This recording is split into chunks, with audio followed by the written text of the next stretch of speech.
Whoa, it's you, the Capital One Bank guy. That's what they call me. Mind if I get a selfie? Yeah, sure thing. Say no fees or minimums on your Capital One checking account.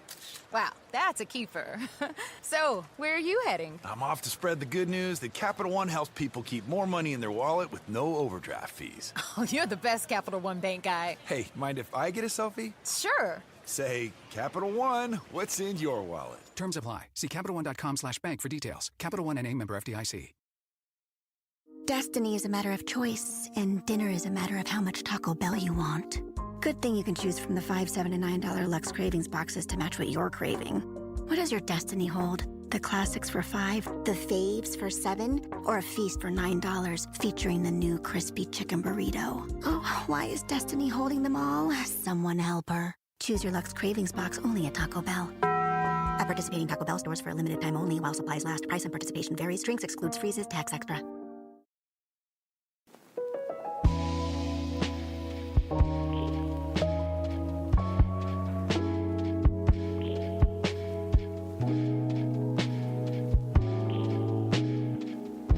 What the fuck was that?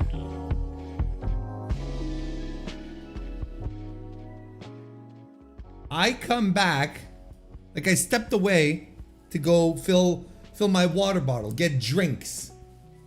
You gotta stay hydrated this time of year, folks. Never forget. I go and get drinks. And I come back and I'm hearing about fucking people eating Taco Bell, and it sounds way too sexual. What is going on? The hell just happened?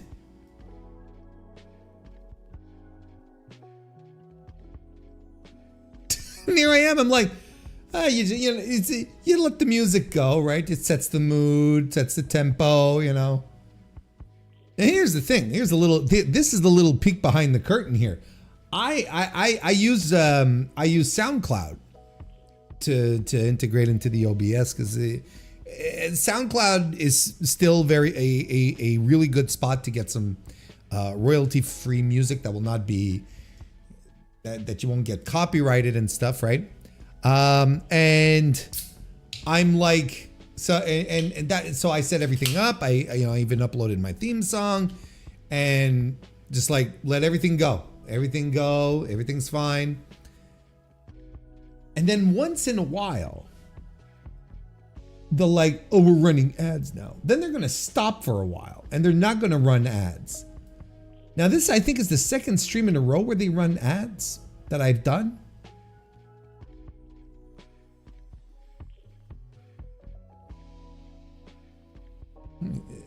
Unless is there some way to counteract this shit?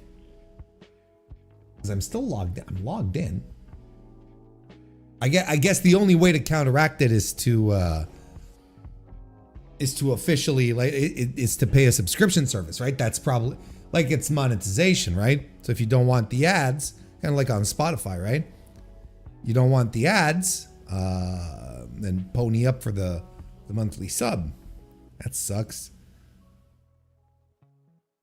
It sucks because my theme song is not on Spotify. You know, that's what I like so much about SoundCloud. You can just upload your shit and then have other stuff throughout. And it's next stage capitalism here on the Mr. Warren Hayes show. We're gonna have the old snap into a Slim Jim review moving forward. I'm gonna have the cage match dumpster dive is brought to you by Morgan & Morgan Injury Lawyers. If you ever fall into a dumpster, maybe you have recourse. You may be liable. No, you may have. What's the terminology? You may be liable for a cash settlement, something like that. It's so fucking hot today, folks. I'm Warren. How's everybody doing today? The glasses are disgusting. Everything's disgusting. It's like the first real heat of summer. I'm not going to complain about it too much. Because us here in ye old Quebec City only have to deal with this for 48 hours. Come Wednesday, everything is going to be back down to a balmy 22 degrees Celsius, of course.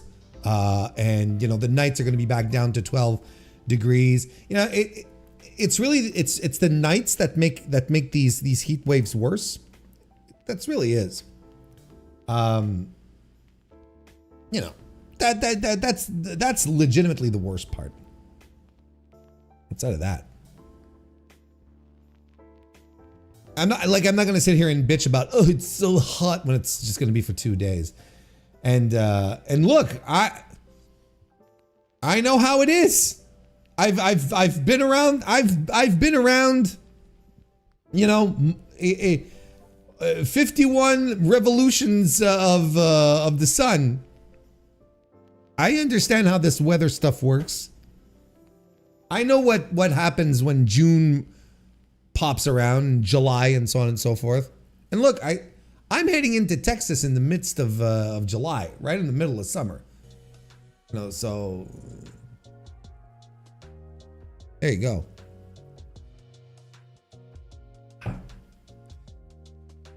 The drink of choice this evening is the Pepsi Lime. I haven't had a soda in a couple of days, so that's good. Let's head on in here and say hello. Rated R Louie, nice to see you. Welcome to the chat, pal. DJ Convoy is here as well. Also a member of the channel. Very nice to see you, brother. Welcome. Let's Watch Some Wrestling is here as well. Also a member of the MrWarrenHayes Show channel. Nice to see you. Mrs. Convoy is here as well. Hoo-yah! How about a dumpster dive today? Oh, we'll see how things go. Like, I don't want to complain about the weather, but yeah, I it'll depend on we'll see how long I can stick around before I start sweating through my clothes. Let's put it that way. Warren, why don't you get air conditioning? Like, we go through this every year. Okay. And I'm going to say this once, because we go through this every year. I live in an older home. So I have units installed in the crucial rooms. The office is more or less crucial. And besides, I have one unit that is mobile that I can take from one room and use it here. So when I'm working, I can bring the unit in and so on and so forth. But I'm not going to have an air conditioning unit blaring while I'm recording. You guys are not going to be able to stand it. You're like, it's going to be a constant, like, in the background the entire way. It's gonna drive everyone away. We're not doing that. I will suffer for my art. That's how I want to be remembered. He suffered for his art. What was his art? Complaining about pro wrestling online. Oh.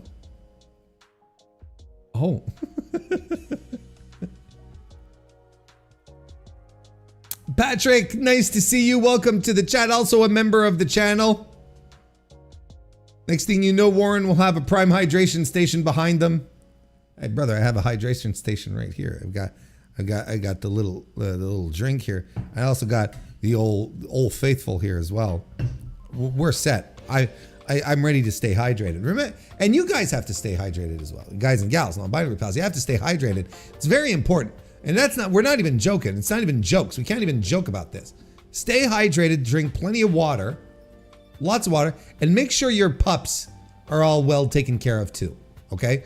If now is not the time to take them outside and throw the ball around, you know, and get them all excited and hyper. You got to be careful. You know, if you feel like walking down the street in your bare feet isn't advisable because it's too hot for your feet, well, there's a chance that it's too hot for your dogs as well. Just keep it all at a minimum, right? Just keep it all at a minimum. Your doggies deserve all of the love and the attention. Don't be dumb with your dogs. I'll find you and I'll slug you. Or worse, I'll send Kristen. Kristen can't stand people who are bad to animals, especially dogs. And I swear to God, you don't want to get on her bad side. That's like you're instantly fucked. Instantly fucked if you start screwing around with dogs. And she knows about it.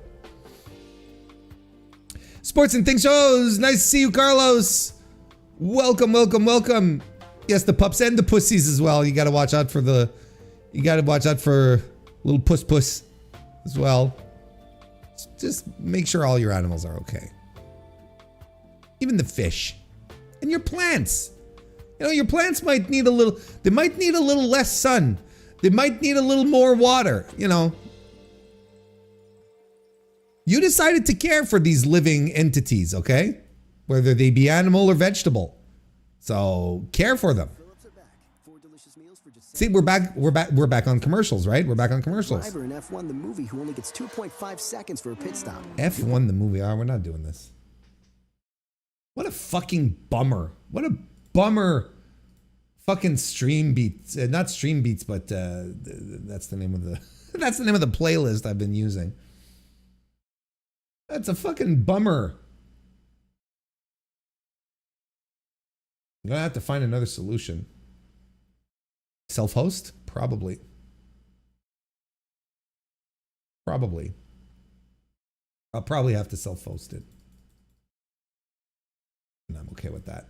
I don't have a problem with that. That's probably actually the easier thing, come to think of it. You know, I'm putting these things together, like I'm putting the Streamlabs, not the Streamlabs, the SoundCloud thing together. Thinking about all my streaming services, my streaming tools and services. I'm putting the SoundCloud together. I'm like, oh, well, SoundCloud's a good idea because since it's not local, you'll be able to stream from anywhere and still have access to your music. As if I ever leave my fucking house. Where will I stream from? Like the only next week? No, in 2 weeks, it'll be the first time like in 2.5 years that I will not be streaming from home. I just got to figure it out. I don't have to bring the whole contraption. I don't have to have all the overlays. We'll figure something out. We can do this, you know. We can do this old, you know, Boy Scout style. You know, you just you figure out things and you rejigger them together and you use a lot of duct tape, and it all works.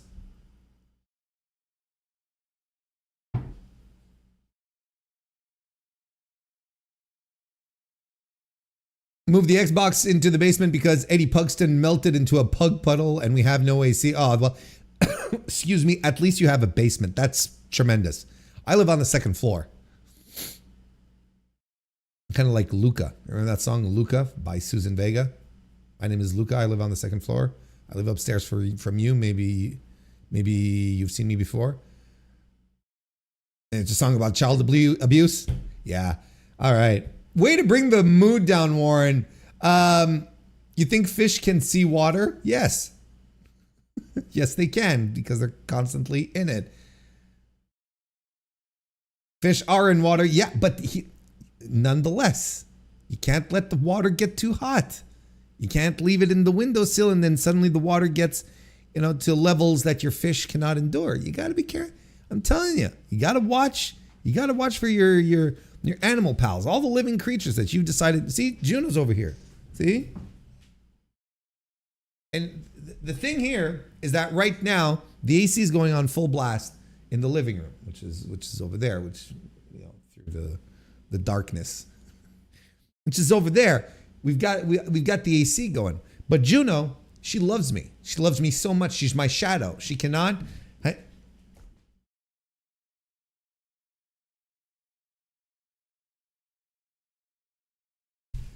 She fell for my ruse.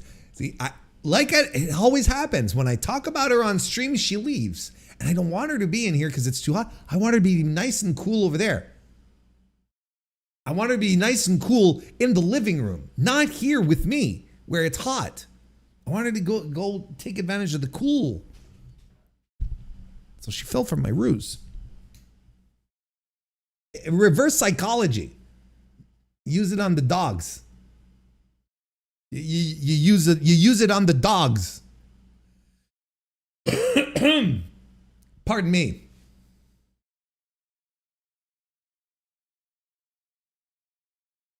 Shout out to everyone who has a basement. Pedro the Fifth, nice to see you. Welcome. Friendship ended with LIJ. New friend is LTJ. Who's LTJ? Hang on. Why is it not coming to my brain? The initials. All I have is Brian Pillman Jr. That's not it. That's not it. That's not it. Lawrence Taylor Jr. Mickey O'Kenna, nice to see you and welcome. Thank you for the lovely compliment on my hat. I wore it today because I did. I recorded my review of. I recorded my review of Fantastica Mania this week, and last week I should say, this Friday, and I wore the hat to symbolize the official dissolution of Los Ingobernables de Japón, which is, yeah, it's official, right? Like that's what they were all promoting throughout the event. Well, that match, it's like, no, it's finished. It's the last time LIJ will team together as LIJ, so on and so forth. And they did the fist bump, and they had Titan do the roll call. So raise a glass or pour one out or sayonara.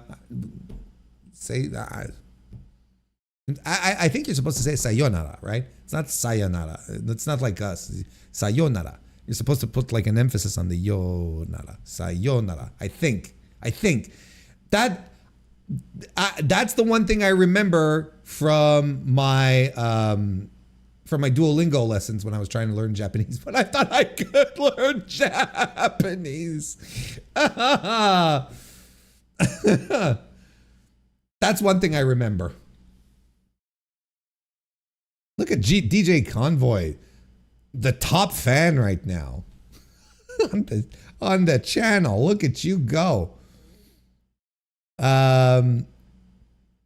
Warren is a fake Naito fan. I'm glad, Pedro the Fifth, you are no longer #1 fan. I hope Shingo gets something out of this. I don't know what to think about Shingo's pushes in New Japan anymore. I mean, first of all, he'd need to have like an actual push. I think I misspoke here. I don't know what to think. I think this is Shingo's ceiling in New Japan from this point on. And I think the only way to actually, if anything were to happen, I think you need to turn heel at this point. There are multiple. New Japan is full of idiosyncrasies these days. How about that for putting it mildly? Sayonara. See, I was right. The Duolingo bird paid off. Hiromu versus Ospreay is criminally underrated. That would have dated back to a Best of Super Juniors tournament. I am assuming. This is probably Hiromu pre-neck injury as well.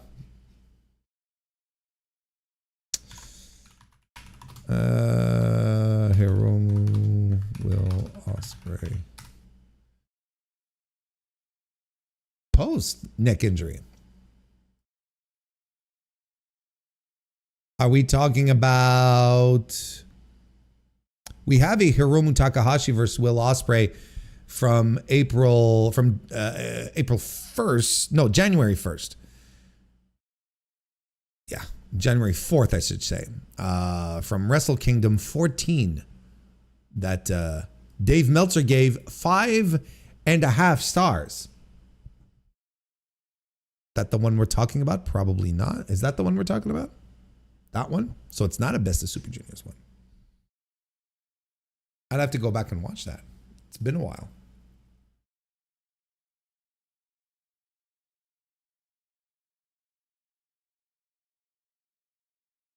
I don't know what to.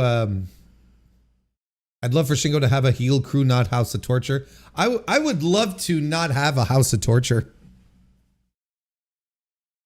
Look, I don't know if I don't know how many of you listened to my Dominion review, but you know, I have come to the conclusion that the House of Torture exists exclusively to put evil over. That's all there is to it. It is a vehicle for evil to be a top guy. That's all it's for.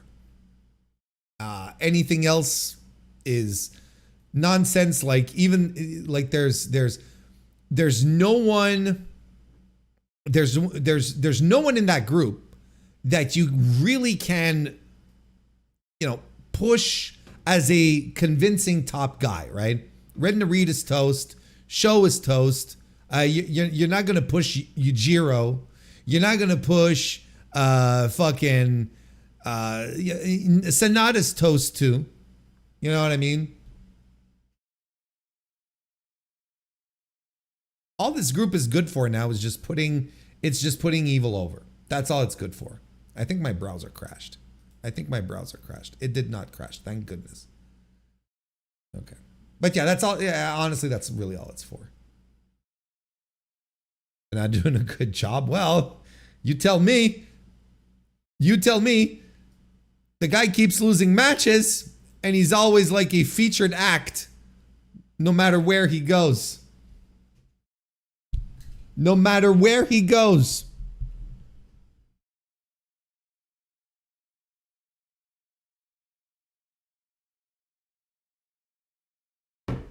Anyway. What are we doing tonight? That's a very good question. Well, we've got ourselves a few topics. We've got a couple of things, which I promise you, I will do my best to go through until I start melting through my clothes. I will go to the extent of my endurance, and as feeble as it may be, as I am an old man, I will do my best. I will do it for you. Everything I do it for you.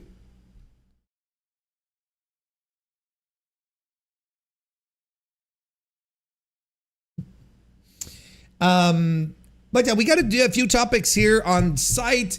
How about what's coming up? What do we got? What do we got in store? What do we got coming? Well, thank you for asking. Right now, available for members of the Mr. Warren Hayes Show channel, I have my review of Fantasticamania. It is recorded. It is available. It is there. It's available right now in early access for members of the Mr. Warren Hayes Show channel. Tomorrow, members of the Mr. Warren Hayes Show channel will also have early access to my Stardom the Conversion show, which I started watching earlier today and got through the mid card. I'm about to get to the business end of it, so I'm about halfway through. The show, and boy oh boy, woof! So far, woof. I hope the business end of the card holds up, because as it stands right now, yikes. Thank you for the subscription, Maggie. Pleasure to have you with us. So that will be available for members of the channel tomorrow. Will there be a stream tomorrow night? That's a good question. Keep your eyes peeled. I don't know yet, but there will be a Mr. Warren Hayes Show podcast available on Wednesday, and it is on that show that people who are not members of the channel will have access to both those reviews. It'll be available to everyone from that point on. So there you go. So we got the podcast coming up. We also had a nice little impromptu stream this past Saturday, as I was joined by Tyler Fornes of the Good, the Bad, and the Hungry podcast over at Voices of Wrestling, the Voices of Wrestling Podcasting Network. Tyler and I talked about essentially the entire week that AEW just had in Mexico, and it was a good talk, and we had a good time talking about it as well. It was a lot of fun. It's basically available as a VOD right now, as a live stream VOD on the channel, and I'm probably just going to leave it like that. I wouldn't touch it. I'm going to leave it as that. Get the full experience as if you were there. So you can check that out if you want. And of course, we will be back with the AEW Dynamite review this week. Finally, a normal 2-hour Dynamite to review. I say finally. I enjoyed the past 3 weeks of Dynamite, so I'm not complaining. I'm just it's like, finally. I was starting to feel bad for Brian Alvarez. Just starting. Now we're all going to be back to normal. So the Dynamite review will be on location. I don't know what I'm trying to say. It'll be. I'm going to record it and I'm going to post it like I usually do. Jesus Christ. That's the thing. So we're going to be doing that, and then and of course, we're not touching the nonsense with the Saudi show. We're not even coming close to fooling around with that. I don't care. But I leave for the United States of America in 2 weeks. I'm excited.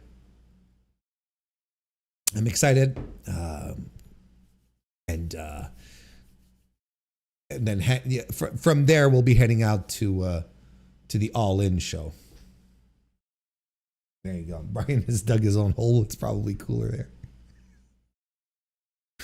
Surrounded by dirt. He's got all the dirt to keep him warm.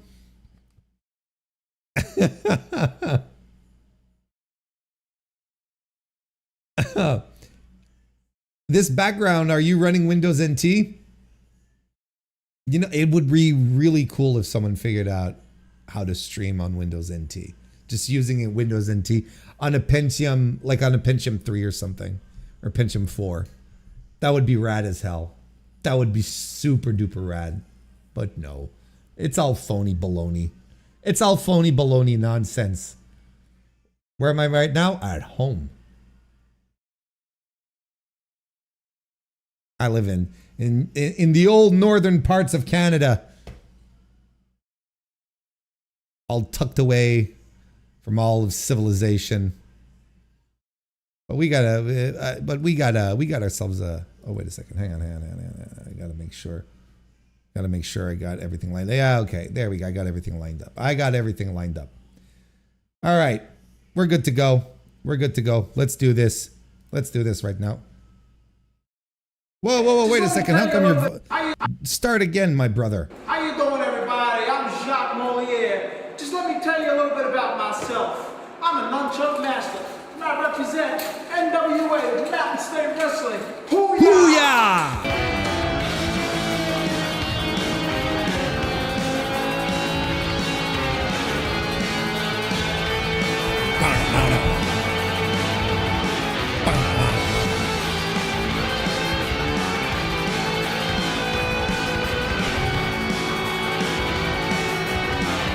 You think Jacques gets hot?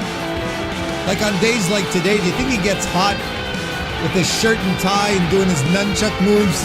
I can't bitch. I'm just sitting here talking into a microphone. Talking about, no, we're not listening. Not about the Jedi. It's fine. No, thank you. Jacques, he's always got the necktie and he's doing his nunchuck moves, whatever the weather. I'm sitting here behind a microphone. I'm bitching about the heat. Look at this guy. Jacques Moliere, example to children everywhere. Live from the Great White North, it's the MrWarrenHayes Show. Hoo-yah! That's right. Ross and Fountain, nice to see you and welcome. Did you say Texas in the summer was Mars booked? Oh, was Mars booked? Okay, see. Did you say Texas in the summer was Mars booked? I know. Look, hey, the guy decides to do wrestling shows in Texas in the middle of July. What am I supposed to do? What can I, a mere mortal, do in these types of circumstances? Hey, Silver Apocalypse, nice to see you. And that was Ross and Found, nice to see you too. Both of these fine, outstanding citizens are members of the Mr. Warren Hayes Show channel. Anyway, welcome everyone. Welcome everyone. Welcome to the new faces. Welcome to the old faces. Welcome to all the faces. Is this discriminatory against people who don't have faces? Well, if you don't have a face, you're probably a demon. I think it's okay to be discriminatory against demons. It's like years ago, I can't remember shit. I can't remember. I was listening to an interview from a game developer, video game developer, of course, and they had said there are, they were, when talking about designing FPSs, and they said like there's 3 types of enemies that you can use in any first-person shooter that no one will ever complain about. There will never be anyone saying, "Oh, this is too violent." That it's it's inhumane. There's too much killing. But there are, if you use humans, those are the types of criticisms you'd get. But they said there are 3 types of enemies you can use in a video game, in a first-person shooter, that no one will ever complain about that you're killing too much of: zombies, robots, and Nazis. There you go. I'd throw in demons in there. Unless it's demons that look like people. I don't know. Oh! All right. What do we do? What do we start? Where do we start? Where are we going to start tonight? Well, maybe just as a quick one that we can get out of the way here real quickly. Just a tweet I found here. It's not the original source. It's bodyslam.net. But I literally just saw the tweet as I was loading up before the ads popped on the fucking pre-roll. I saw this tweet here saying, breaking news, according to bodyslam.net, it has been officially confirmed that the AEW Women's Tag Team Championships have been established and are now awaiting their official debut. Now, I kind of feel like this is old news. I feel like this is news that's been circulating for a while now. That Tony's had these belts for a fair amount of time. It's been quite a while that he's had these belts made. And I'm pretty sure I even talked about it here a couple of times, right? On stream, on the podcast. I'm pretty sure we've talked about this, chat. Look, you know what? In fact, I am so convinced. I am actually super convinced that we've talked about it because of the certain appearance, I should say, of women tag teams, right? Where you have, the 3 that you see here, plus, well, now that Harley Cameron is injured, you have Anna Jay and Ty Conchi who are back, and I even speculated maybe they're going to do Willow and Chris Statlander as a team again, but it seems a little less likely, or at least, with the directions they've been going recently, seems a little less likely, but we've talked about this multiple times. I don't know if this is news by any stretch. I think, it's not a question of if and when, and I'm pretty sure I had even speculated that I could see Tony Khan bringing these out and having a tournament on the way to All In, where the champions would be crowned at All In. I hope it's a tournament and not like a 4-way or some bullshit like that. But then a tournament means you'd have to get 8 teams, or at the very least 4. Yeah, I guess you could do 4, right? You could do 4 teams, 2 on each side. Basically, you have semifinals and finals. I guess you could do that. Look, I think this has been, I've always been on the side of this in regards to the women's tag team titles. I've been very much pro this because it puts more women on TV, gives them something to fight for, adds a little stakes to a mid-card women's act. I think it's fantastic news. I think it's fantastic news. And at the same time, you could bring back the Renegade Twins. I think one of them was injured, right? Wasn't I don't remember if it was Charlotte, not Charlotte. Charlotte and Robin. I think Charlotte was injured. Robin Renegade's okay, right? I think it was Charlotte who was injured. Look, we have the information at our fingertips. Are the Renegade Twins injured?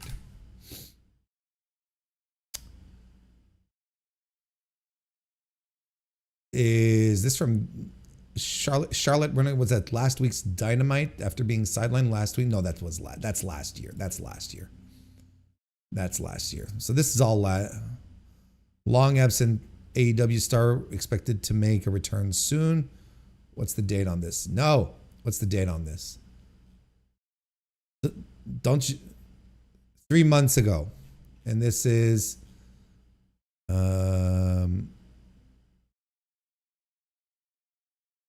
Fightful Select has reported that they've been told to expect Charlotte Renegade back in the AEW fold soon, and this was 3 months ago. So, sure. Why wouldn't you bring back the Renegade Twins and have them win the fucking titles? You know what I mean? Like, it's fine. I think it's good. Why wouldn't you do that? Why wouldn't you do that? So, you know, here, ultimately, right?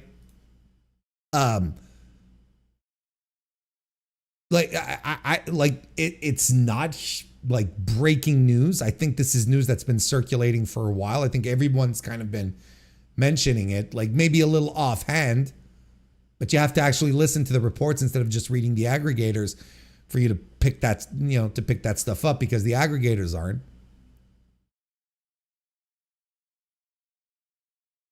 So there you go. So that'll be, look, I'm into this. I think it's a great idea. I think it's a super interesting idea. I am much more pro them throwing in tag team titles for the women's division than another singles title. I think this is much more conducive to success and getting more people on TV and getting more people working and so on and so forth. It's a much better idea than another singles title.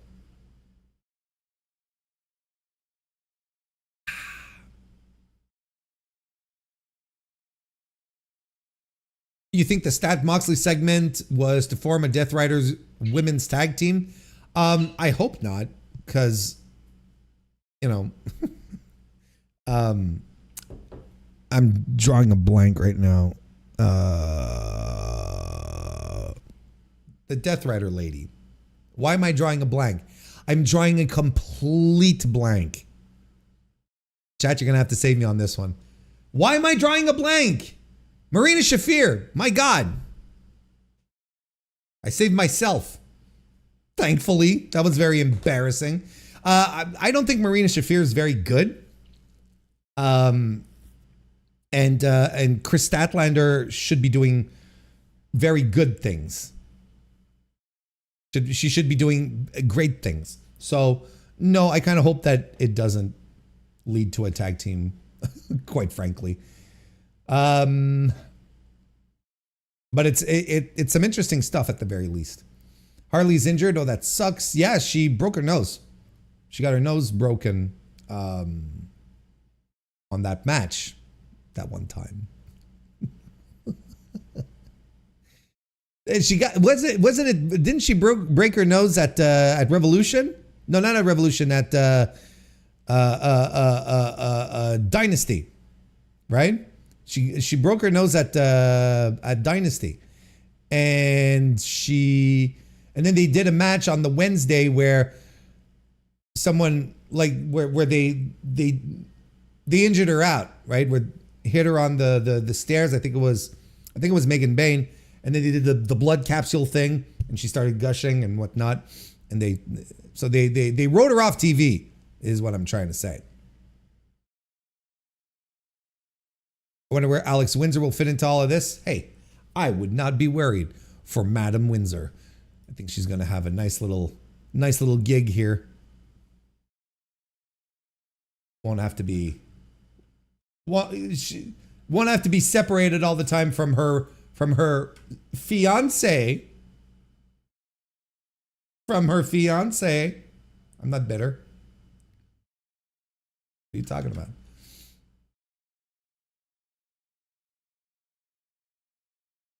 It was a Double or Nothing? It wasn't Double or Nothing? I thought it was earlier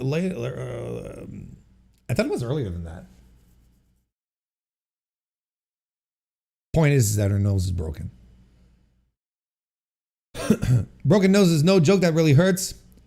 Had my nose operated on and I can't recall more pain for a week after. Doesn't sound, no, it sounds zero pleasant. And then there's all the breathing thing. You know, that pesky breathing. Is the women's roster big enough to maintain for a main title, the TBS and tag? I think so. Yes.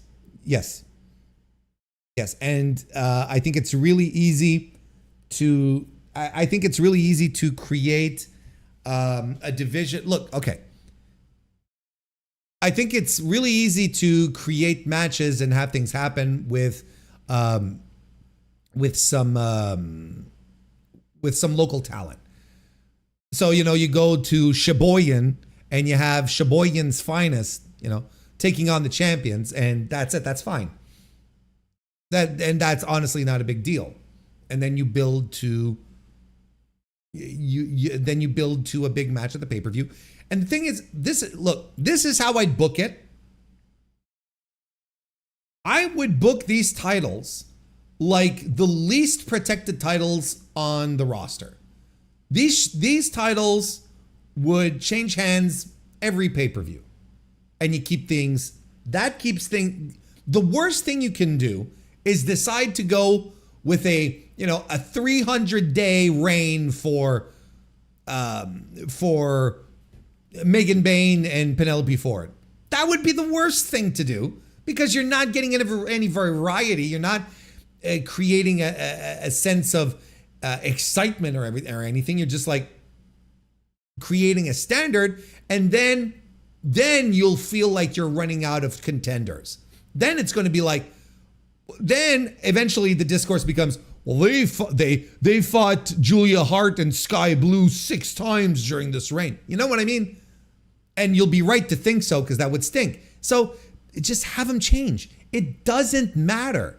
It's not in the sense. Look, it will matter because you want your titles to be meaningful, but it's not title reigns necessarily that make them meaningful. It's what you do with the titles ultimately. Now, you could have one at some point where you have someone going on this tremendous reign, but you better be ready to have some tag teams to back it up. Otherwise, just cycle through them. It's fine. Yeah, exactly what they should be doing with the fucking trios titles. The trios titles are the most protected titles in the company outside of the World Championship. Those titles are so ridiculously protected when they should be the opening show, 6-man tag, crazy high-flying party spot match that changes every 3 weeks or so on Dynamite. And the title changes happen on Dynamite. Instead of having them be protected and never defended, who cares that the trios titles have, the trios champions have like 185 days reigns? Who cares? These are titles that should be meant for the high flyers, the luchadors that you bring in, the younger guys that you team together. And you can have a team like the Ops or like this unstoppable force, but the Ops never fucking defend the titles. We're like back to square one with the Death Riders and then the Bang Bang Gang before that. And in the meantime, outside of the trios titles, You're having multi-man matches on Dynamite, which are fucking amazing, which are just completely bonkers. And there's no stakes to them. There's no title, there's nothing, and the teams just dissolve after.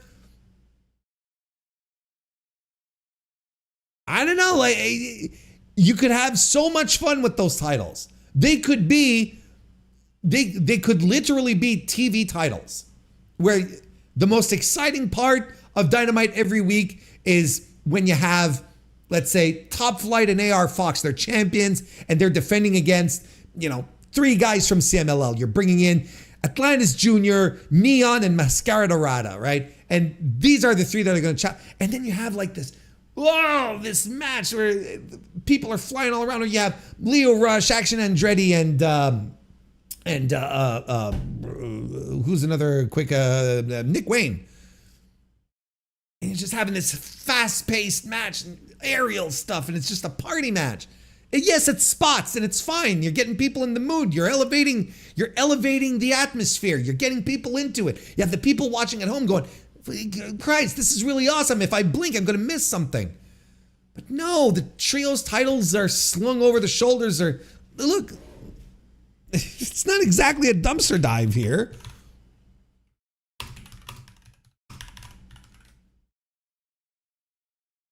Try new AI mode. No, thank you.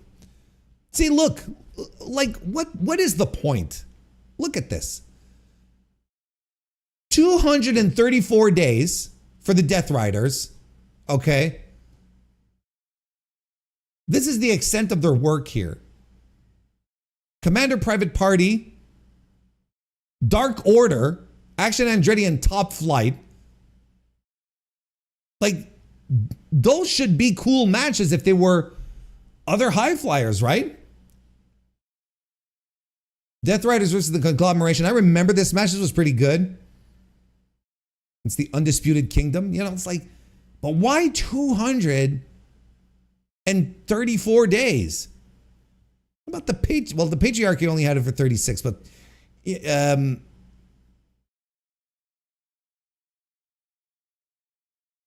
look, you had the Acclaimed here for 238 days. Like, what's the point? And the Ops, how many matches have the Ops? There you go. It answered. They've had the titles for over 2 months, and they haven't defended them once. Yeah, there was some. There's absolutely something there. These titles could have a purpose. But right now they're just like, I don't know. I don't even know what they're for. I don't know what they're for.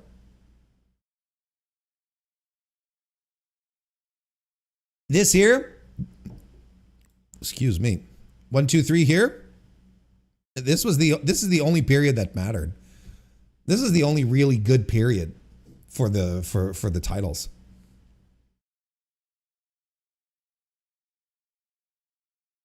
Shame. Much shame. No. I'm not trying AI mode. Anyway, so just a little something to get us warmed up here. Just to get us back on the but you know, just to warm, as if it's not hot enough. I need to get warmed up. If I remember correctly, they were introduced to give Pac something to do with the Lucha Bros. I mean, sure, which is cool and all, but again, that was something like they barely held on to the titles because Pac was injured. So you know, it's like then they become something that you hunker down on, and who cares? Like, I was chatting with someone the other day who was extremely upset that Mercedes Moné had won another title, and she won the CMLL Women's title, because this person is also one of these people that believes that Mercedes Moné is calling all the shots and she doesn't want to lose to anyone, and etc. And I started by telling this person, you know, CMLL doesn't give a shit about its titles. They don't. They really don't care. There's so many titles in CMLL. There's every 3 people that come out, someone has a title strapped around their waist and you don't know what it's for. You really don't. So it's, because they were arguing, they were saying, well, why didn't this, I can't believe the promotion would step in and let this happen. And like, they don't care. They don't care. And they probably see this as good business, adding a little prestige to whatever, it's like, hey, we'll be able to use Mercedes Moné on our show again, and so on and so forth. That's fine. And it's like, I don't care. Look, look here. I don't know if you ever did this exercise. Go back to Cage Match. Okay? Go to the CMLL page. Look, you've got the list of current champions, okay? You have the list on the front page here, on every page, every promotion page on Cage Match. You have all of the titles, all of the current champions, every title, okay? You ready? There you go. That's the list. That's the list of every champion, every title and every champion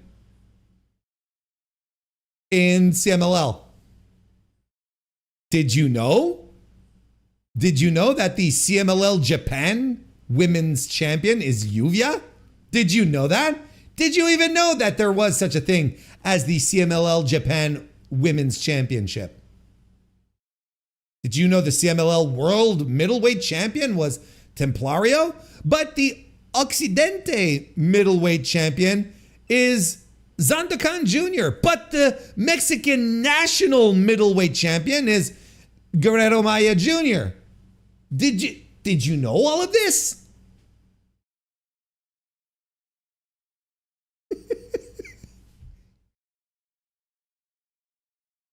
like, there's so many titles here.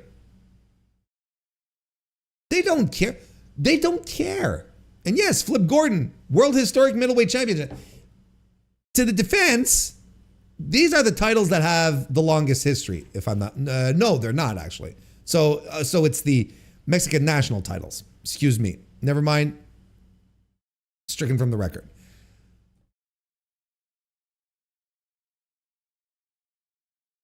Like, what are you supposed to do? It's like, did you know Tengu is the world micro champion? And it is not Kemalito or Kemanito. It's Tengu. When's the last time Tengu defended? He's been champion for 174 days. He won it on January 1st. When's the last time he defended it? On April the 5th. He defeated Kemanito. You see what I mean? Like, and this is a title they started. Look, Shamuel had the title up until for 1,000 days. And they retired it at some point. They don't even know. No one knows when. Then they brought it back, and then Tengu was champion. He won it from he won it from Kemalito.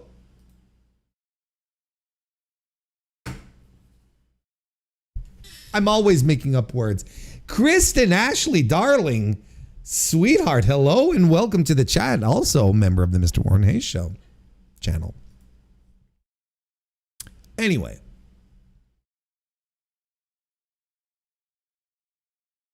You explained to them that she's a heel, right? Well, not only that, she's doing a belt collector gimmick. And it's tremendous. We have a woman in the year 2025 doing a fucking belt collector gimmick. It's tremendous. Like, heel or not. I don't know why it's so hard to get behind that.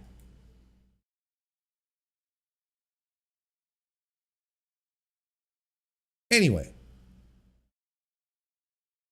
Let's go. I'm properly warmed up now. Thank you. Let's go back to the board, to the docket. Yeah, why don't we go with Why don't we go with this here? Give me, no, we'll shut this down.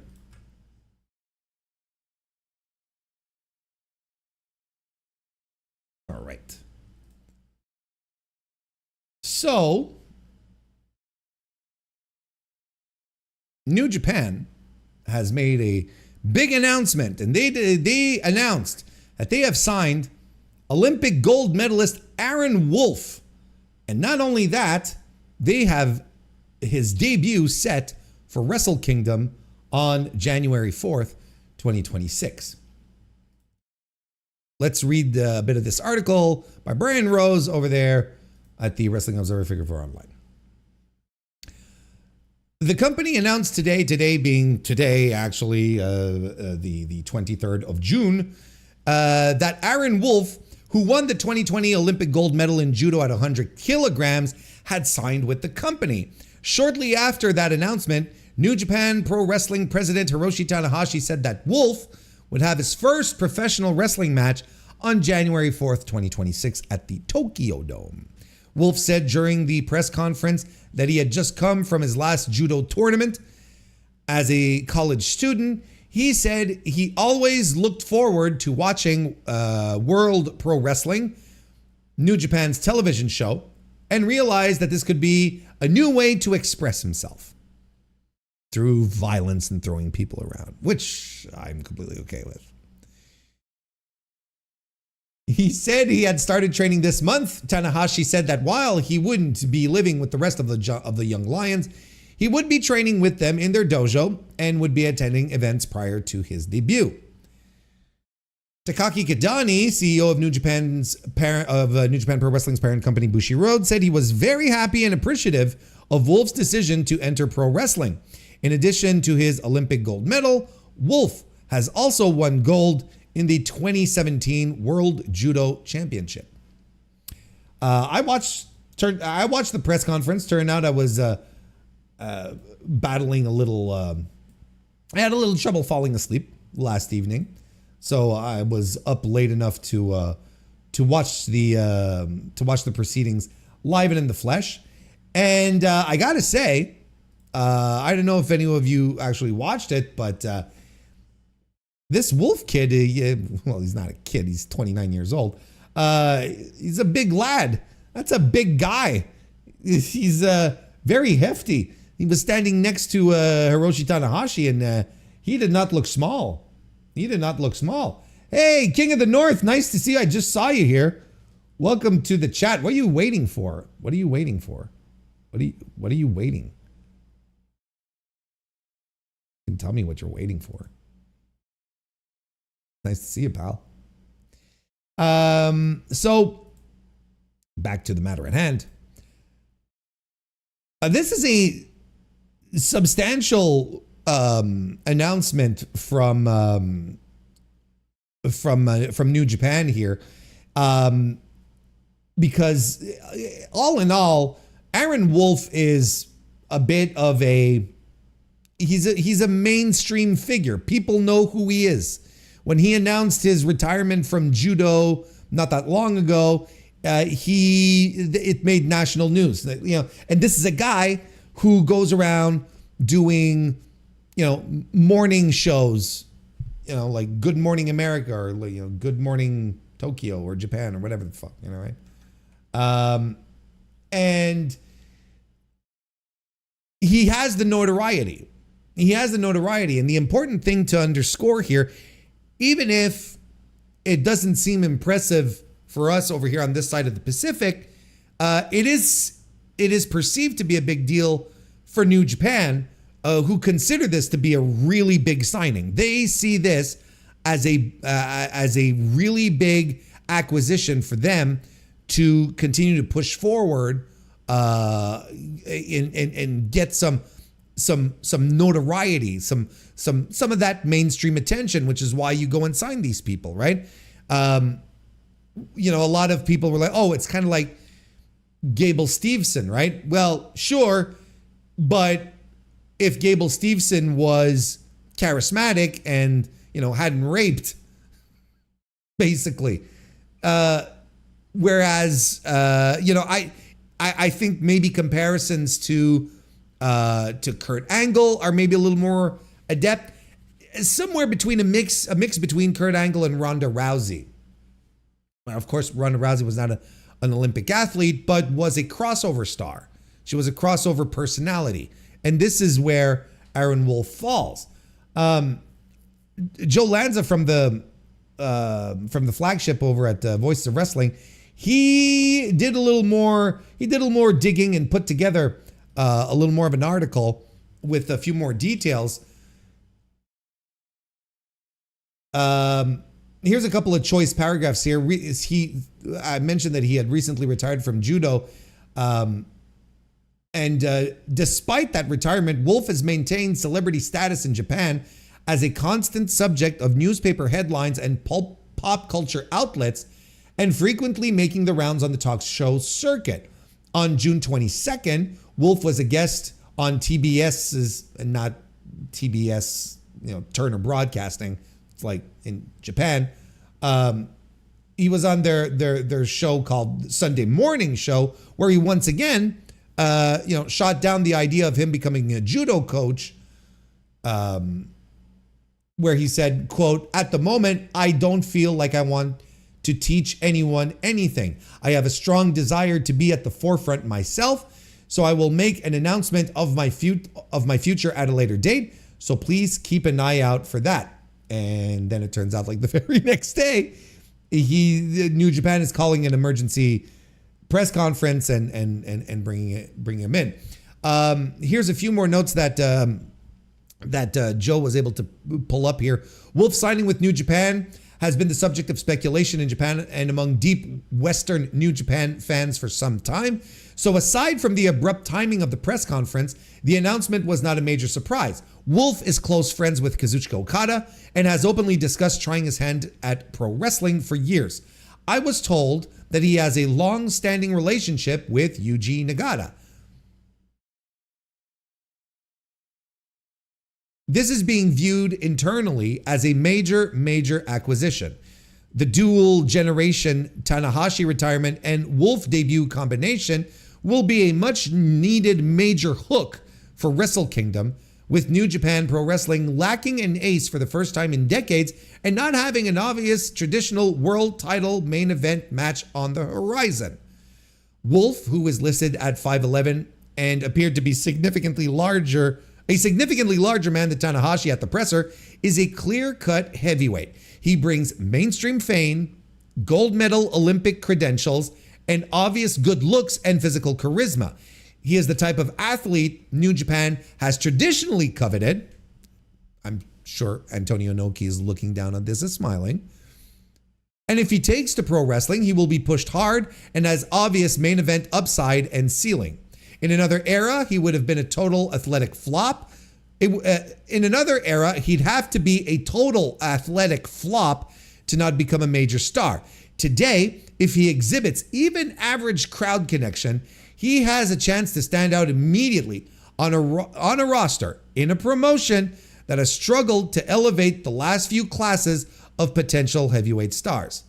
The signing comes at a time where New Japan is at a serious crossroads in terms of identifying the next generation of the top of the card stars. They need Wolf to hit, and with Tanahashi and Kidani handling the public introduction and the planned January 4 debut, it's clear they see this as a big swing that they feel is a potential game changer. This is one thing that must not be lost on North American folks here, is this press conference brought in the president of New Japan, which is normal, but also brought in the CEO of the parent company, right? Kidani wouldn't have come over if they had just signed, I don't know, like Ozawa, or you know what I'm talking about? Like, this is a major big deal, and they got the brass out for this one. This was a huge thing that was picked up. I did a few Google searches afterwards, after waking up this morning, did a few Google searches. This news was picked up everywhere in Japanese media. So, this is the kind of thing that all wrestling promotions ultimately want. And New Japan, like Joe pointed out, is in a spot where if they have this opportunity, they can't really turn it down to bring in a guy who has natural charisma, good looks. If he can do it in the ring, if he can start his training and become decent, or dare we say good even, he has a huge shot at going right to the top. What about his training, Warren? Well, according to Joe, who spoke to a New Japan source, Aaron Wolf began intensive training last month. It was described that this would not be a typical celebrity rush job. Wolf is being trained properly from the ground up, and as a longtime fan, he is all in on the idea of becoming a pro wrestler, doing it the right way, and taking his training very seriously. In total, he'll have about 7 months to prepare for what will be the highest profile, highest pressure debut possible on quite possibly the largest possible stage. So there you go. I think Joe did a tremendous job here, sort of piecing everything together and doing a little extra digging to really convey the sense of how substantial a signing this is for New Japan. And I want to underscore one thing that he mentioned, and I think it's really worth pointing out here. This has to work for New Japan. This guy is not coming in, at a bargain price. I'm sure he negotiated himself a nice little salary to do this, and that's absolutely fine. And even outside of the investment, of the obvious return on investment that he has to supply, this has to work out in the ring. If they are making some hullabaloo around this, and they are saying that he's going to debut at the biggest show of the year on the Tanahashi retirement show, essentially, yeah, he sort of has to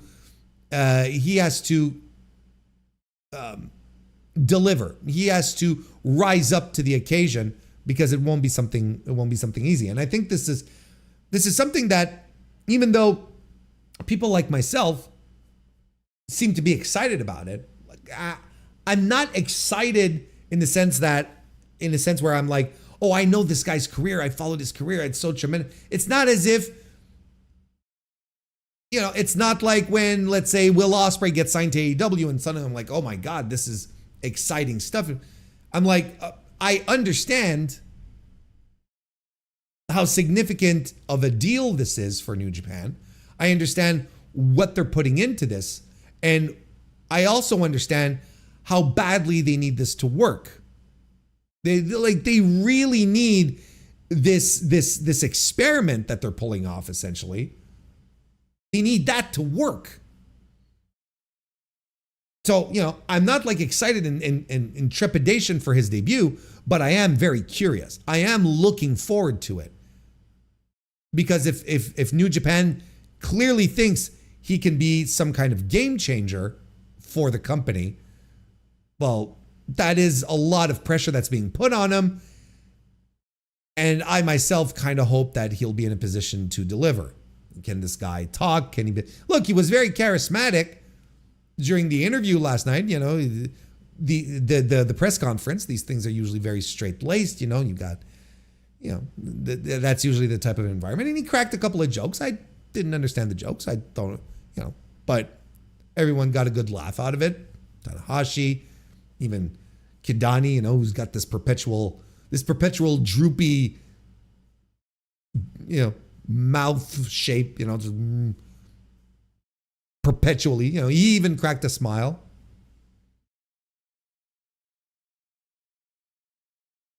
So, it's a huge acquisition. They're getting a mainstream crossover star to join their ranks. He seems excited to do this the right way. He's been wanting to do the pro wrestling thing for a bit. You know, the telltale, you know, basically the story they're telling around him is absolutely fine. That's what they should be saying, you know. It'll probably make, you know, some people grit their teeth a little bit. Some people, some observers, some people from inside the company, you know, no one likes it when someone skips the line. You know, he's not going to be living in the dojo. He's not going to go through years of rigorous training and, you know, wearing the black shorts and the black boots, his head shaved. You know, they're not doing any of that. He's going to go right for it. But then again, like, what else do you do? What do you do? Do you send this guy to live in the dojo when he's a star and he's ready to go? It's like, no, you capitalize on this shit. You go for it. You just go.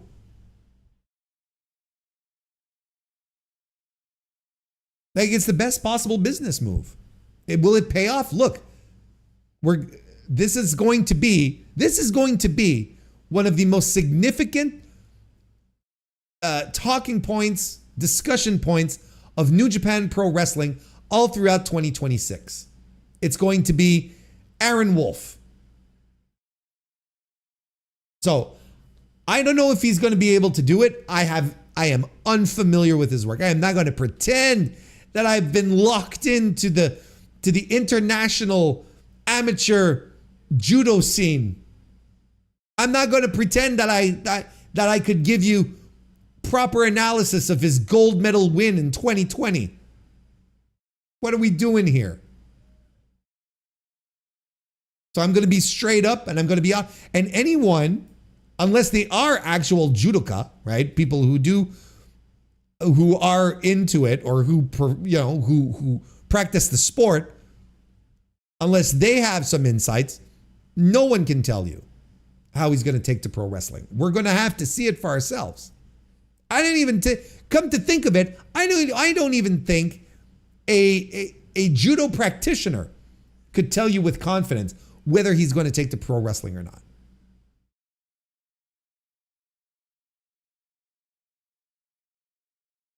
I don't even think.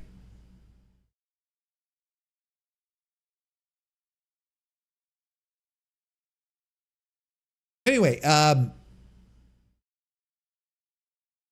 it's interesting news. It's some big news. Look, it's big enough news that the Noah world champion Ozawa tweeted about it as it was happening. And he was being very snarky about it, saying, how many times have we heard that someone was coming into the business and was going to have a debut, but it never happened? He's not wrong.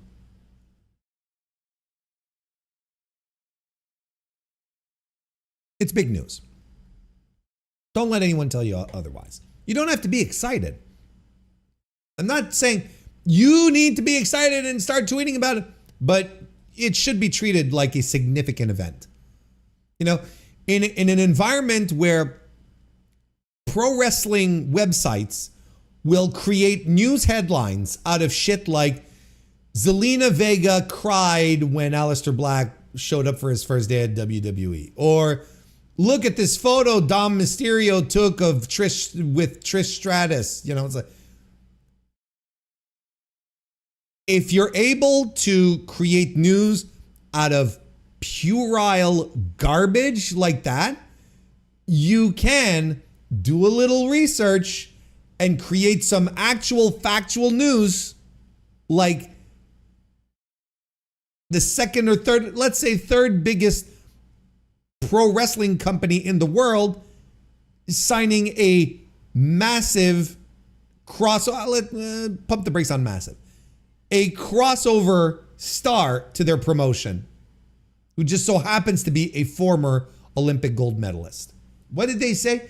The first Olympic gold medalist to join New Japan Pro Wrestling, I believe.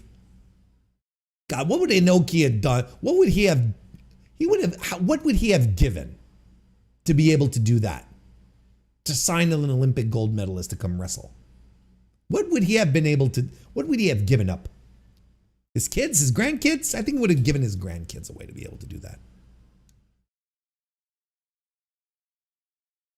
Enochiism is back, baby. But that's my point. That's my point. And it's going to be it's going to be significant for the Japanese audience. We'll see how things go. For us, it'll be like, is he fun to watch? Is he a good wrestler? Because that's what's going to matter to us over here in North America the most. It's going to be like, is he good to watch? Can we have fun watching him? That's mostly it. But sometimes it's just really, really frustrating.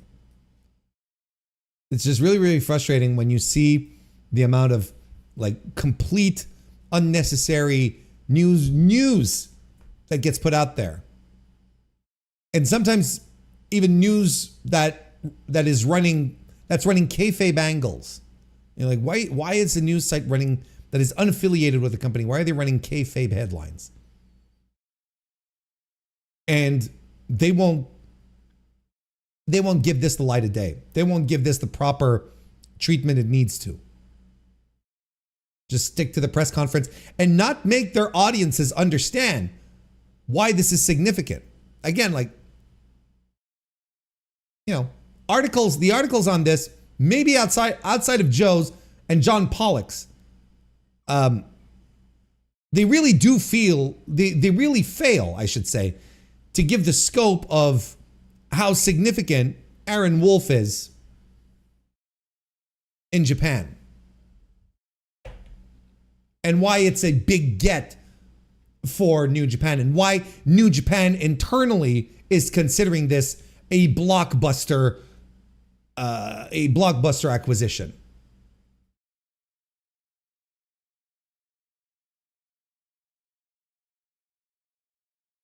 I'm not. Again, we'll have to see. We'll see very shortly, in a few months. We'll see very, very shortly whether it was worth it or not. We'll see it with our own eyes. But in the meantime, the announcement in and about itself is huge news.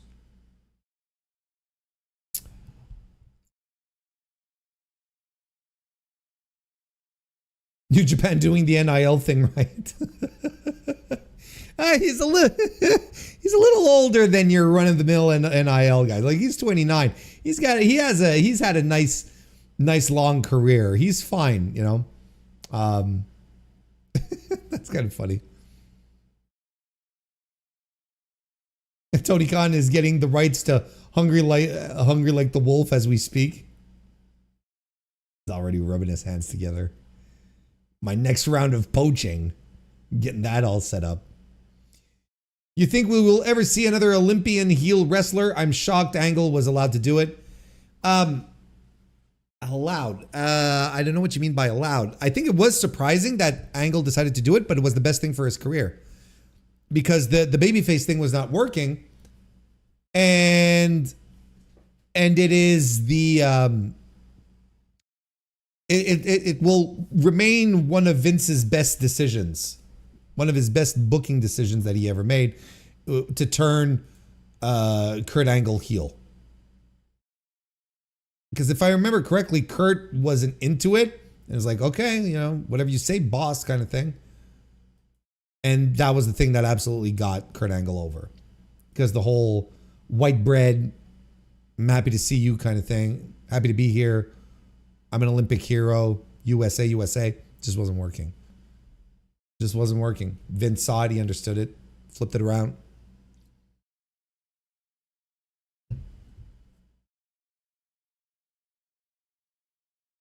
Hikaru, nice to see you and welcome. Mr. Okada pushed him for this. Yeah, I'm pretty sure. Pretty sure he got a little little someone in his ear saying, hey, you know what? Go make money. I just splashed water on my microphone.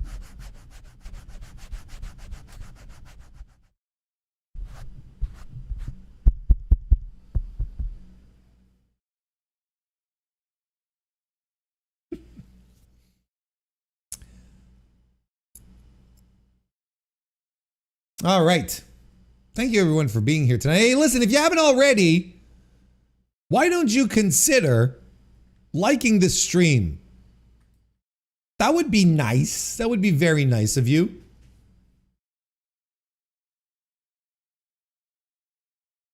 That would be awesome.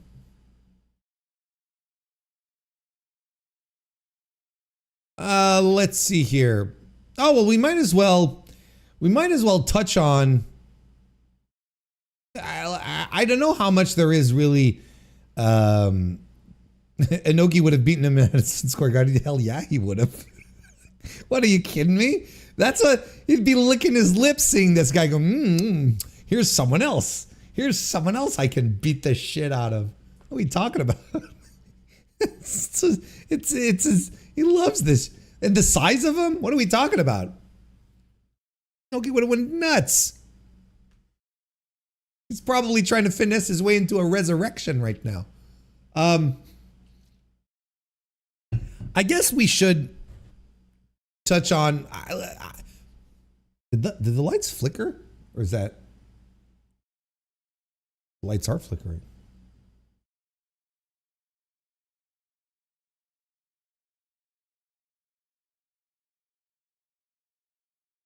Well, if the stream dies, the stream dies.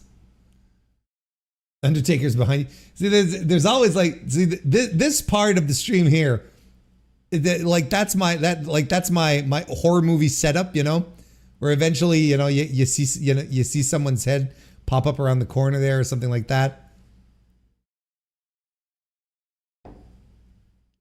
Someone's just standing in the background in the dark. You know, just two eyes, just pin-size eyes, just piercing through the darkness. But no, it's Juno. She's coming back. We're gonna ignore her so she can come hang out. I guess she wants to come out. She's probably feeling good. Oh no, she's going back. I just said, wait, he's talking about me, isn't he? He gets okay. He really doesn't want me to talk about her.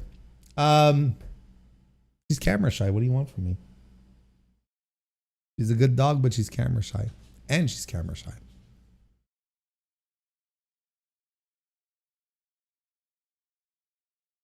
I mean,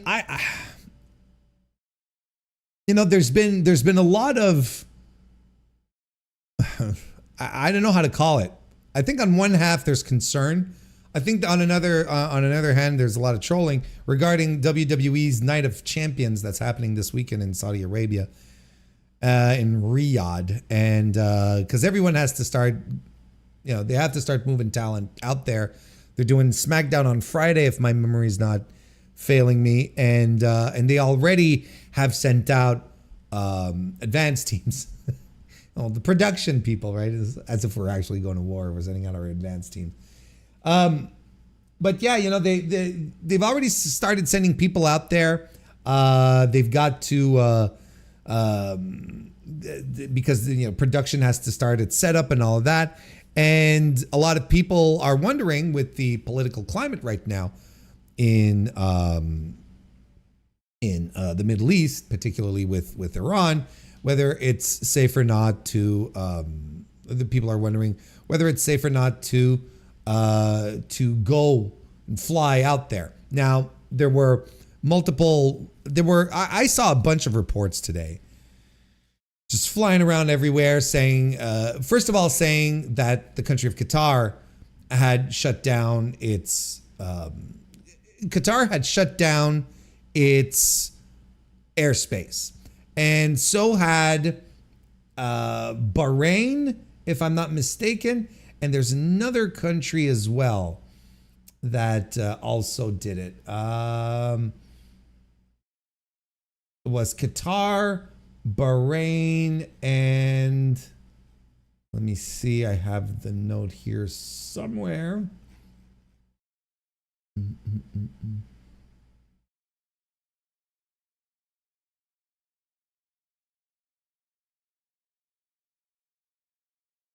Okay, and Kuwait. and the United Arab Emirates, right? The UAE.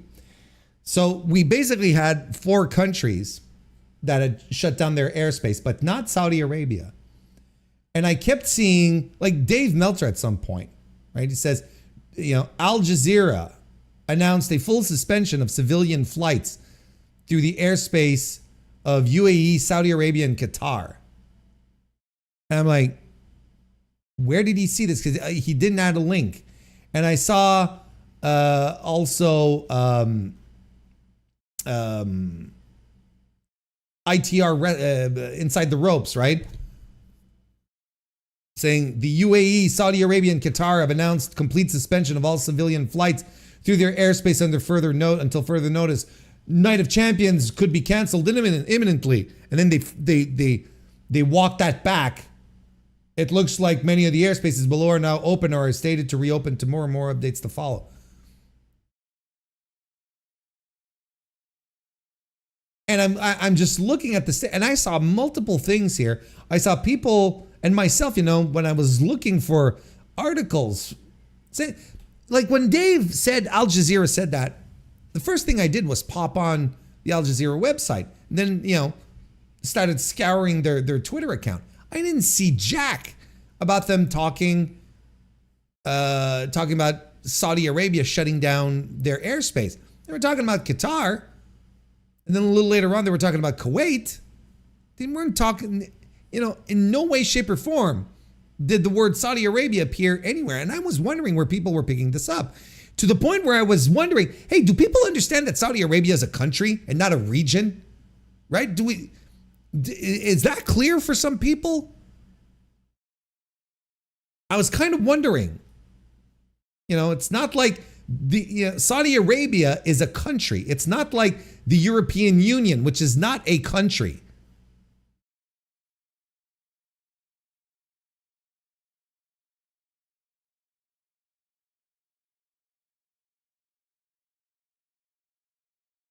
It's a bizarre. It's not bizarre. Bizarre is not the right word. There are an enormous amount of people who are only seeing this through the professional wrestling lens, right? They're only seeing this through the pro wrestling lens. So they're like, oh, they decided to shut it down. And they don't know how volatile these types of situations can get, especially when you're dealing with international politics and conflicts. And these things can change on a dime within the next few minutes. So when you have goofballs like ITR going, oh, Night of Champions might be canceled, because they didn't do any research. They just reposted. They saw Dave tweet and they made their own tweet based off of that. They just aggregated Dave, who I don't even know where Dave got the information to begin with. Because I looked for the information. To be fair, Dave posted after ITR, in fairness. But the point is that no one is pointing towards information. They're just blurbing out stuff. The airspace are down. Airspace in Saudi Arabia is down. No Night of Champions, folks.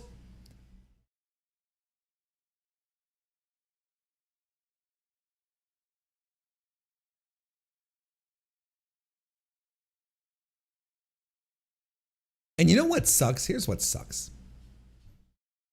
This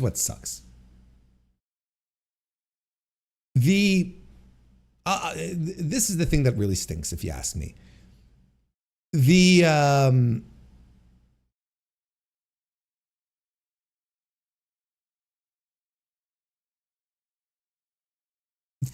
Throughout all this confusion, there are one of the things that has been reported with a certain amount of accuracy is that the production teams are already there and they are grounded at the Qatar at their Qatar airport, and they can't transfer because Qatar has shut everything down, right?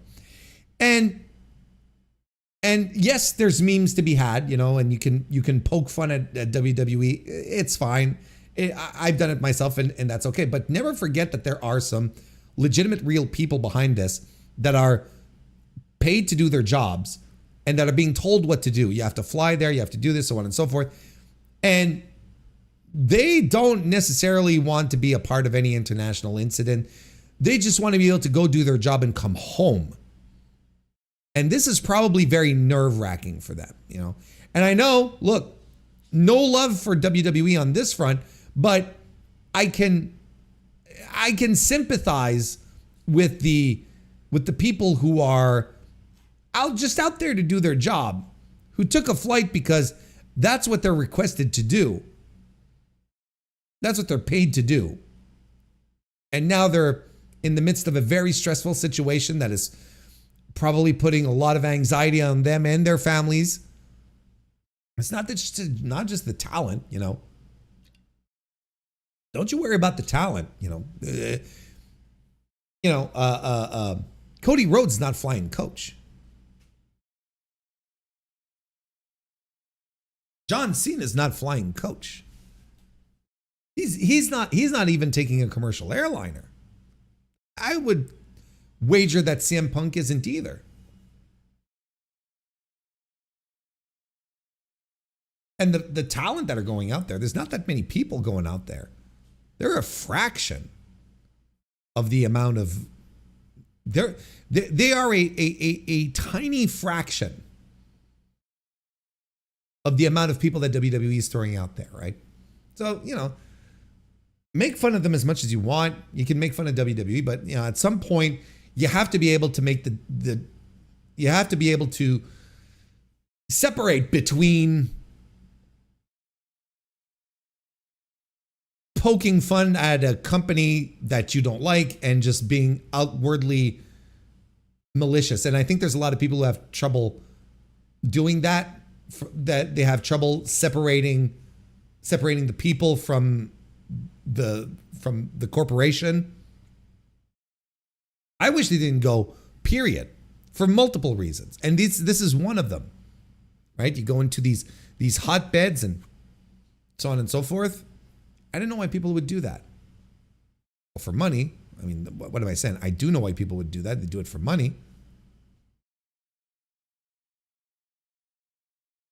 Sean Ross Sapp earlier today, late afternoon, he had reported as of this afternoon, Saudi government was expecting WWE Night of Champions to proceed as planned. Haven't heard anything else since. That's his tweet or his post on it's a Blue Sky post. Are we surprised? Of course not. Of course not. I would have been surprised. I would have been shocked if Saudi Arabia would have shut down its airspace. Shocked. So completely and utterly dismayed if they had decided to do that.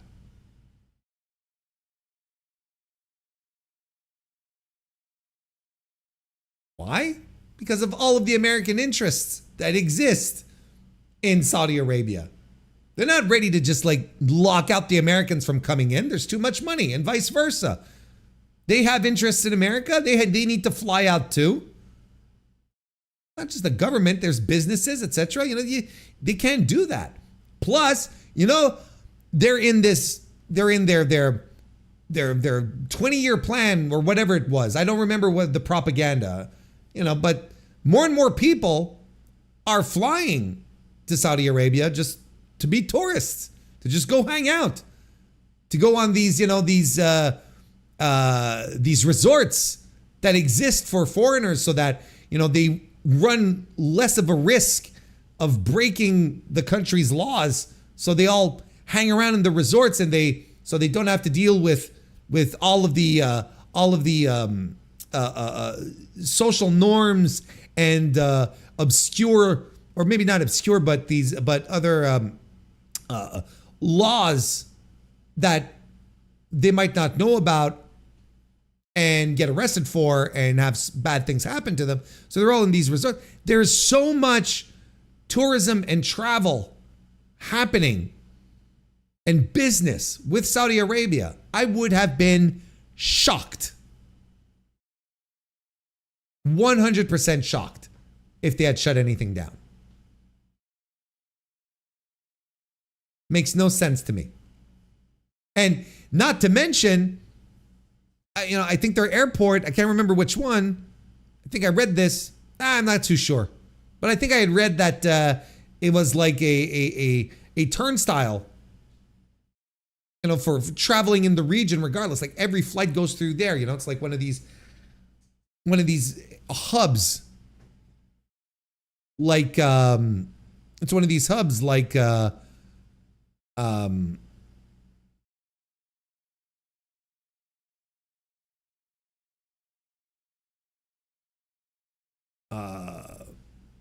like O'Hare. I was just trying to think of one, or the one in Amsterdam, over in the UK. Not the UK, Europe. I know Amsterdam's not in the UK.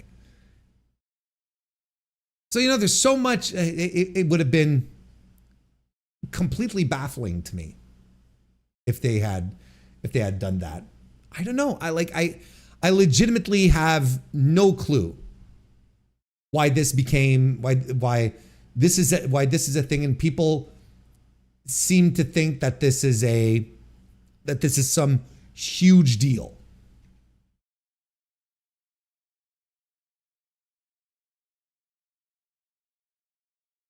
But it is a huge deal. I don't understand why people are just like jumping all over this and just seeing this as through the lenses of pro wrestling fans, and not understanding that there's something much bigger and geopolitical going on. And,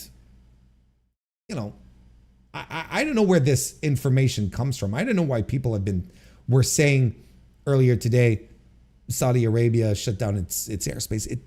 I haven't heard. And I've looked for it as they were tweeting that stuff out. I don't understand. Makes me wonder. I also wonder why people even go there anymore. Because wasn't it reported that it turns out that there's no more bonus incentives to go perform in Saudi Arabia? There's no the talent doesn't get any bonuses anymore. I don't know how long this has been going on, but apparently the talent's not getting bonuses for doing this as it was established. As it was established previously, that was the main incentive to go. It was the main incentive for CM Punk. But now apparently it's just like part of the just part of the thing.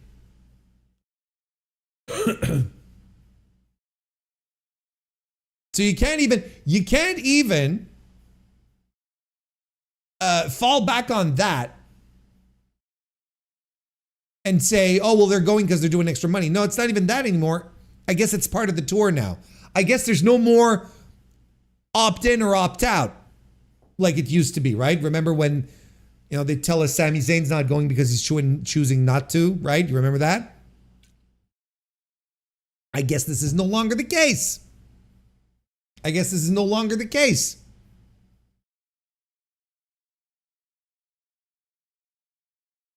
It's so incredibly on brand for TKO to be pocketing the money that was going to be used as bonuses for talent to just no, we're going to keep it. We're fine. Whatever it was, that is just baffling to me. Not baffling. I'm not surprised. Hilarious, I guess, would be the term. And can you imagine CM Punk is going through this entire dressing down of his persona, you know, being called a sellout, so on and so forth. And not only is there a risk that he might not even go because of, you know, the tensions with Iran right now, but he's not even getting the money to make him a sellout. He's basically going through all of this for nothing. Like that's a psyop if I ever heard one. We're just here to deconstruct CM Punk in the eyes of fans for no reason ultimately, because there's no extra candy at the end of this. There's no carrot at the end of the stick. And we might not even get on board the plane to even go get the sticks. Ridiculous. Anyway, it's a mess, and I guess I would implore you to just put out your memes, enjoy it, have fun, but always question when you see news pop up that, especially like news on this level. It's not just like silly wrestling news. We're talking geopolitical, crucial, important, worldwide events. Don't take a wrestling journalist's word for it. Do a little research, pull up the information, just like I did. That's what Dave said. Al Jazeera's not reporting this. Really? Pull up the Al Jazeera website. Oh,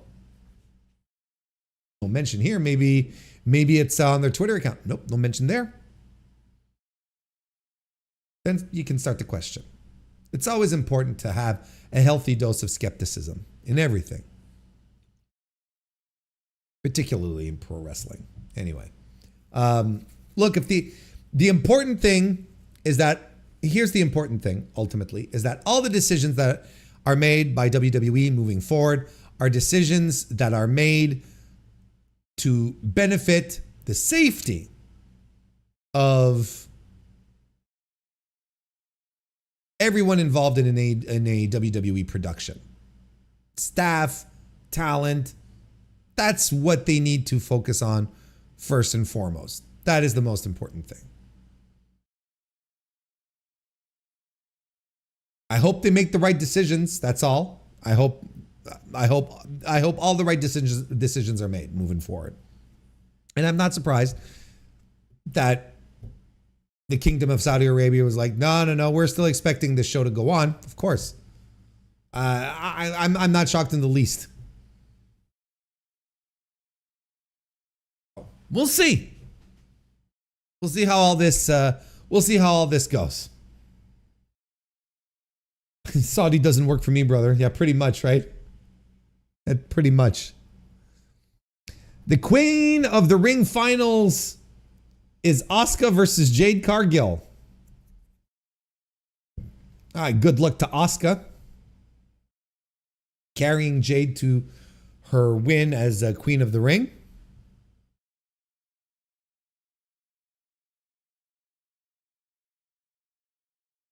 I mean, that's what's going to happen, isn't it? It has to be that. Because look, when are they going to pull the trigger on Jade? When are they going to do anything with Jade at this point?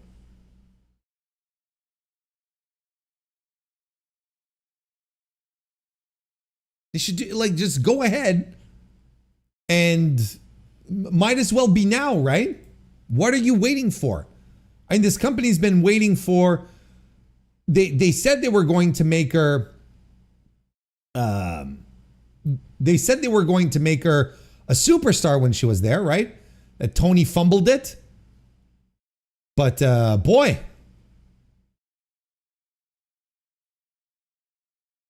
oh boy.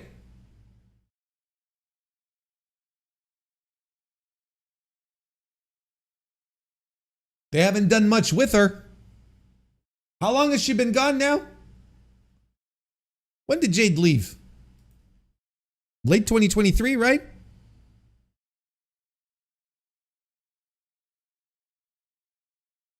Yeah, September 2023 was her last match. And then she reported to the Performance Center, and boy, oh boy,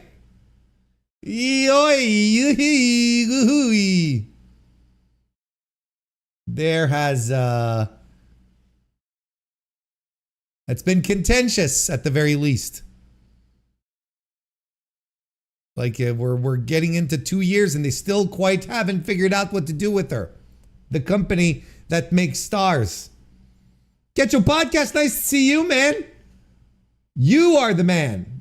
It's good to see you and welcome. She's apparently locker room poison.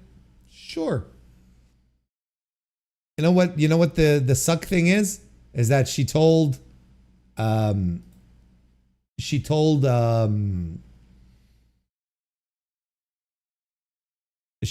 her name? Shayna Baszler to go out and learn how to work.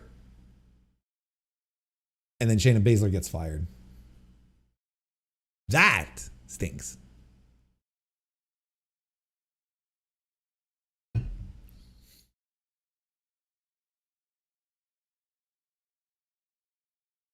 What did you send me here? Brandon Thurston here.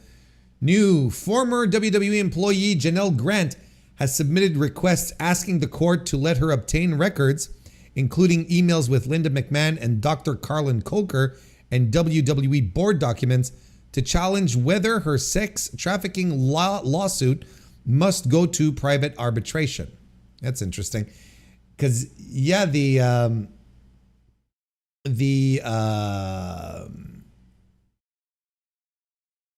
I had seen that Vince's lawyer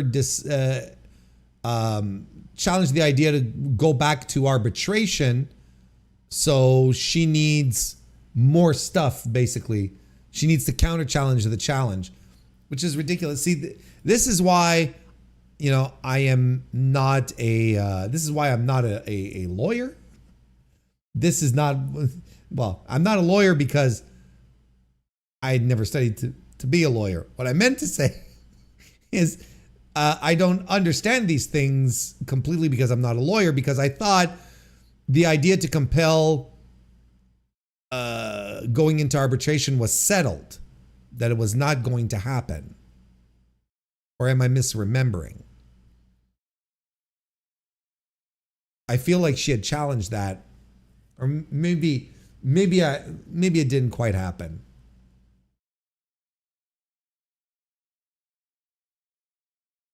Anyway, she's asking for a bunch of documents here. Documents sufficient to show the identity of each individual who participated in drafting and reviewing the NDA. All communications concerning terminating Ms. Grant's employment.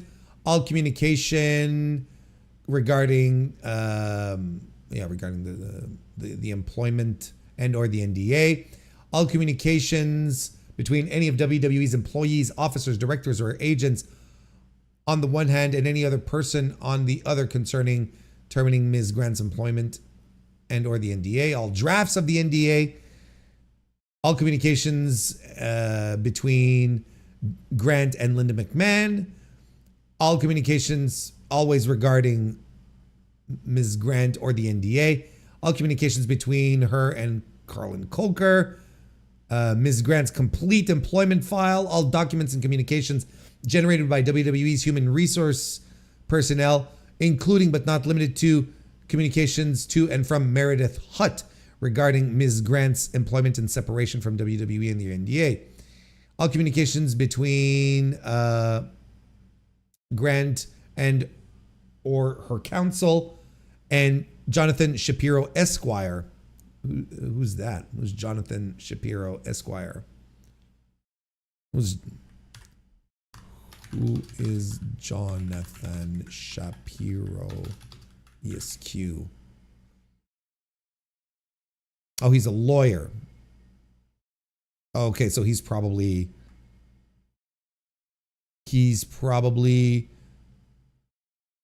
a lawyer that's representing WWE or Vince or something. Called board material. Yeah, she's looking for a lot of stuff here. Board materials, audit committee reports, the disclosure of WWE's litigation abilities that they had submitted to Endeavor. So for the sale. Documents to show all subpoenas and voluntary requests for publication or testimony concerning the SEC action. Interesting. Documents sufficient to show the scope and methodology of the board's investigation into the SEC stuff. Okay, she's asking for a ton of stuff. Well, we'll see. We'll see how that goes. We'll see how that goes.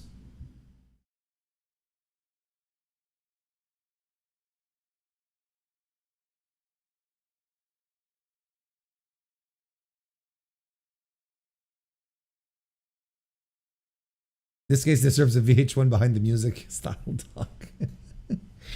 Can you imagine, like, with the super like dark topics, and then you have the whoop, you have the little the little bubbles pop up, and did you know? Oh my God. Could also be Laurinaitis' lawyer, sure. Very interesting. But then again, if Laurinaitis, maybe not Laurinaitis' lawyer, because since Laurinaitis is going to be is no longer going to be a defendant, right? Because he's going to settle with Grant, and he's probably going to sing. He's probably just going to give up all of this stuff voluntarily. They probably don't have to twist his arm for anything. And this was probably negotiated in the terms that they decided to agree upon. That these are all the terms that they decided to agree upon. Probably when they settled with Laurinaitis. Probably is the key word here, as you can tell. Probably. Well, that's some interesting little breaking news, must admit. Gotta admit, that's very interesting. I'm not sweating through my clothes yet. Thank you everyone for being here, by the way. Oh. Was that thunder? Was that thunder, or was that my neighbors starting up their music outside? Give me a quick second, folks. I'm just going to poke my head outside here. Oh, it's actually raining right now. We have there's actual, an actual storm going on right now. I should open this window. Let some of this lovely air in. That probably was thunder.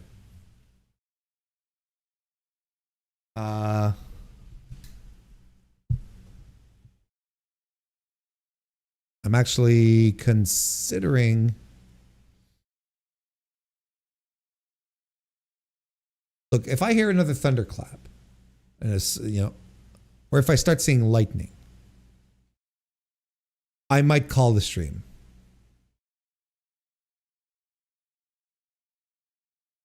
Because I think we've got through the most important stuff. I just wanted to kill a little time here. Wanted to kill a little time. I've been wanting to do this for a couple of streams and hadn't gotten around to it just yet. But I wanted to sort of talk about the state as of today, and we're recording this on June 23rd, 2025. Not 2020. We're not going back in time. Of the AEW All in Texas show. Just see how things are shaping up, how things are coming together. What else could we expect on the show, and so on and so forth. Just give some overall thoughts so far for the big show. So as it stands right now, we know about 4 matches. There are 4 matches that have been confirmed for all in. There'll probably be a couple of more added this week. I'd say at least one more. That would be my guess. So the 4 matches that we know of for sure right now: Jon Moxley defending the AEW World Championship against Hangman Adam Page. Timeless Toni Storm defending the AEW Women's World Championship versus Mercedes Moné. Kenny Omega and Kazuchika Okada going for a winner-take-all unification match for the inaugural AEW Unified Championship and a Casino Gauntlet match. That's what we have set up so far. I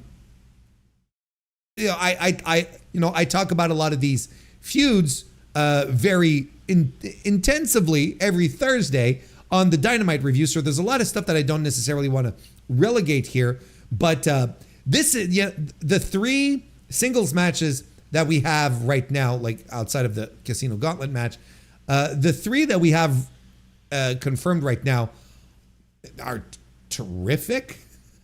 Like, these are legitimately terrific matches. And look, Moxley Page has been expertly built. I think that everything that's been done from the lead up to Double or Nothing with the Owen Hart Cup tournament right into now has been spectacular. They have done such a good job making this title feel significant, important, the biggest thing that you could possibly wrestle for. It's been so well done, and everyone has played their part. And as we keep advancing, you can see more and more how pieces are starting to fall into place.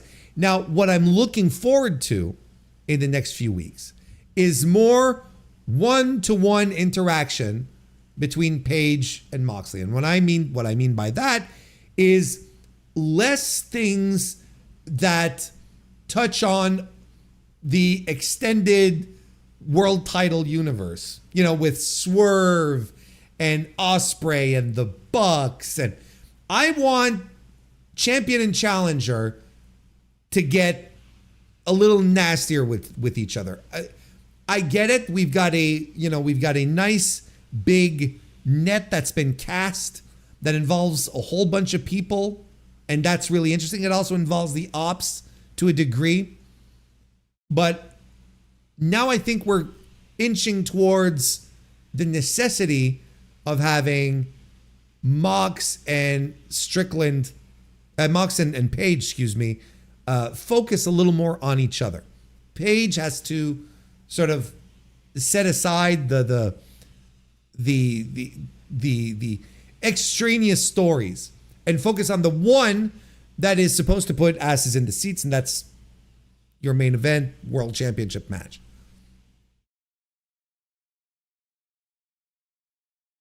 Because I'm afraid it might turn too much into, this big convoluted, this not convoluted, but a story with too many moving parts when you should be focusing on getting people into the building to see your main event.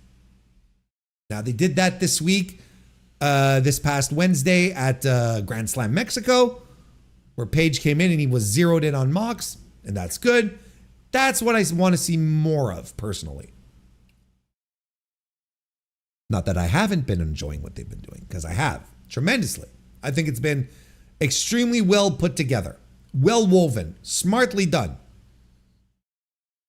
But let's not forget that the crux of this world championship isn't all the friends we've made along the way. It is the world championship itself. Timeless Toni Storm and Mercedes Moné, I think, has so much gas, and there's so much more to deliver. I love the Toni Storm attack this week, just dropping Mercedes with all of her gold. I thought that was such a tremendous visual. It's good stuff. I want more of that. Toni Storm is great. Mercedes Moné is great.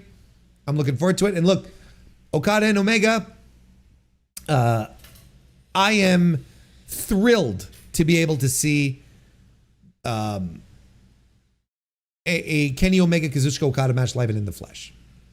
I'm privileged. I feel excited about it. This is a big time match, and I am excited that I'm going to get to see a big time match.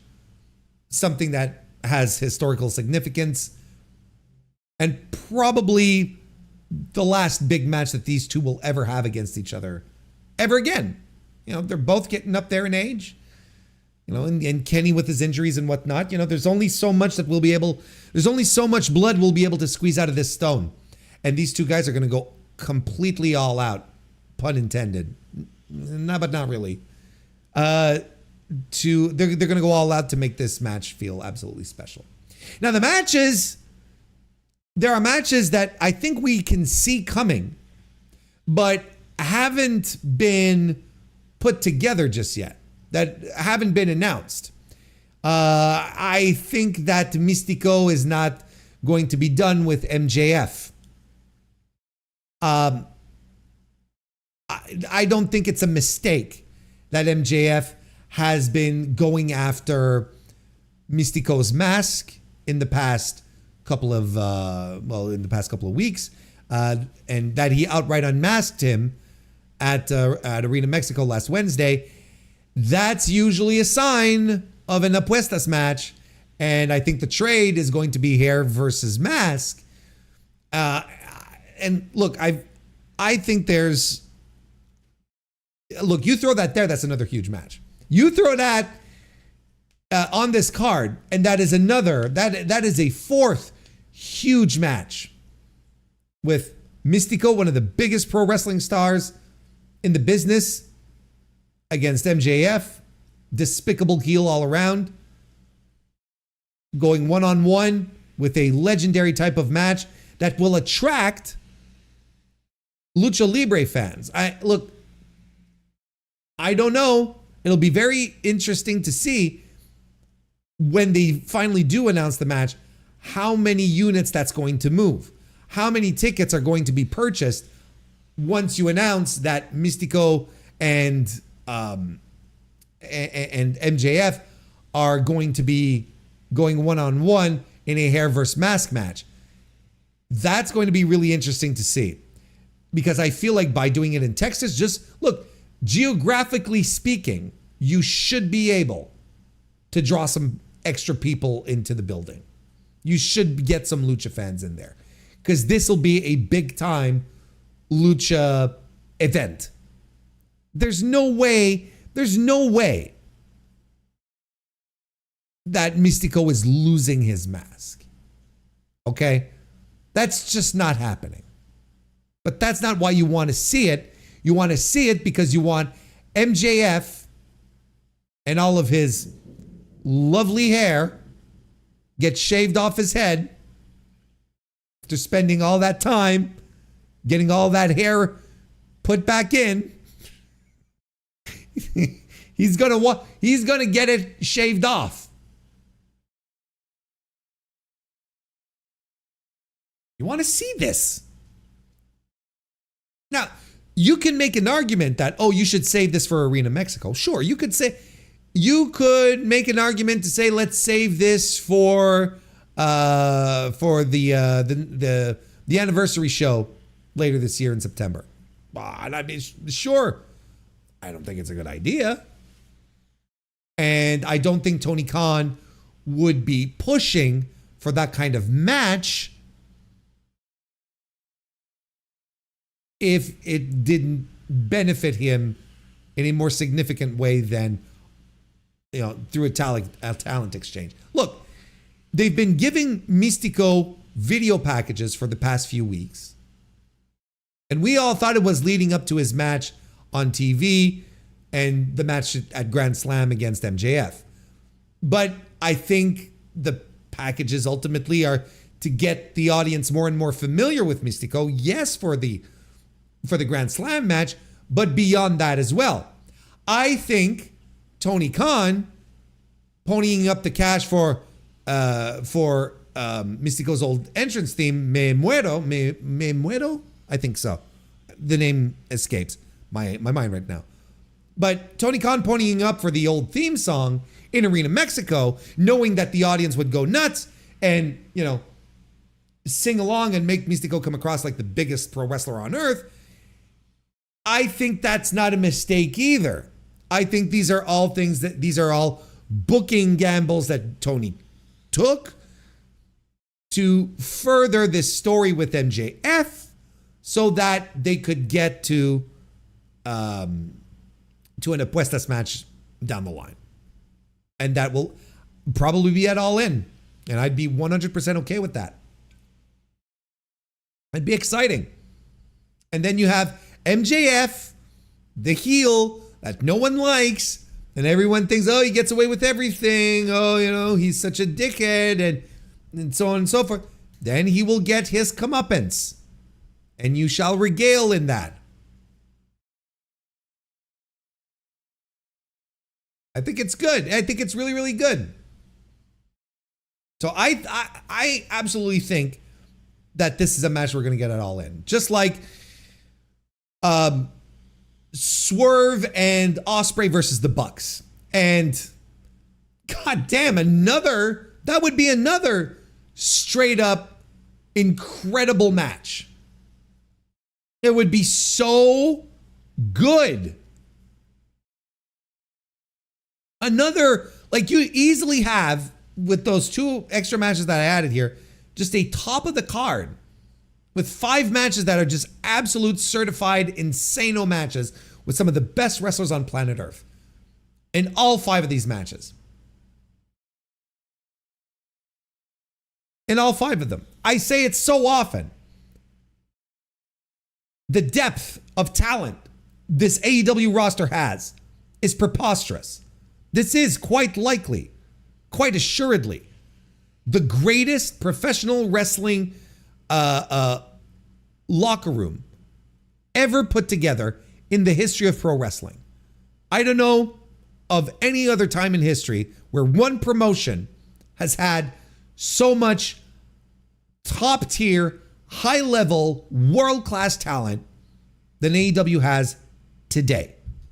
And you can see it right here. These matches that they're putting together, incredible.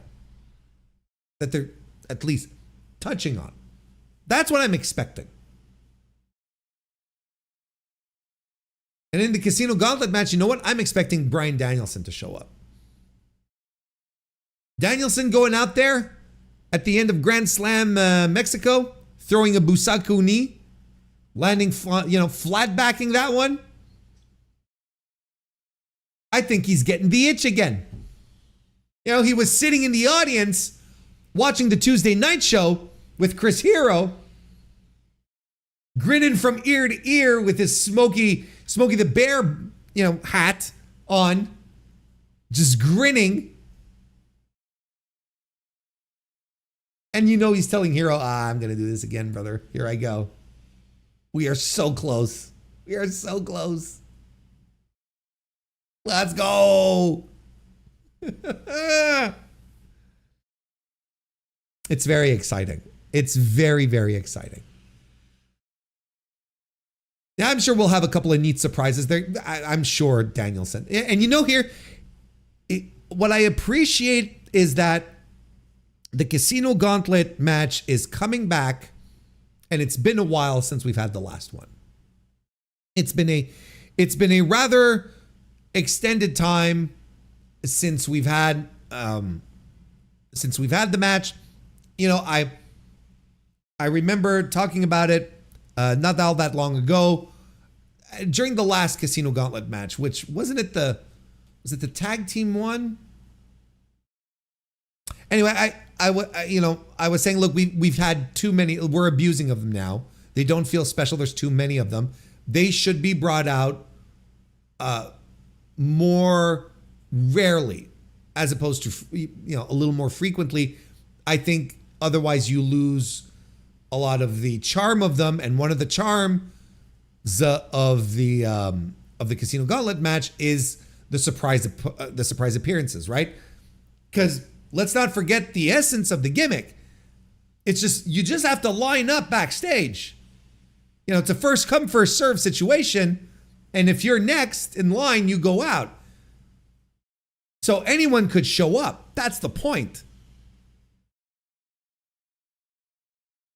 So you could have a guy like Bryan Danielson. You could have just about anyone.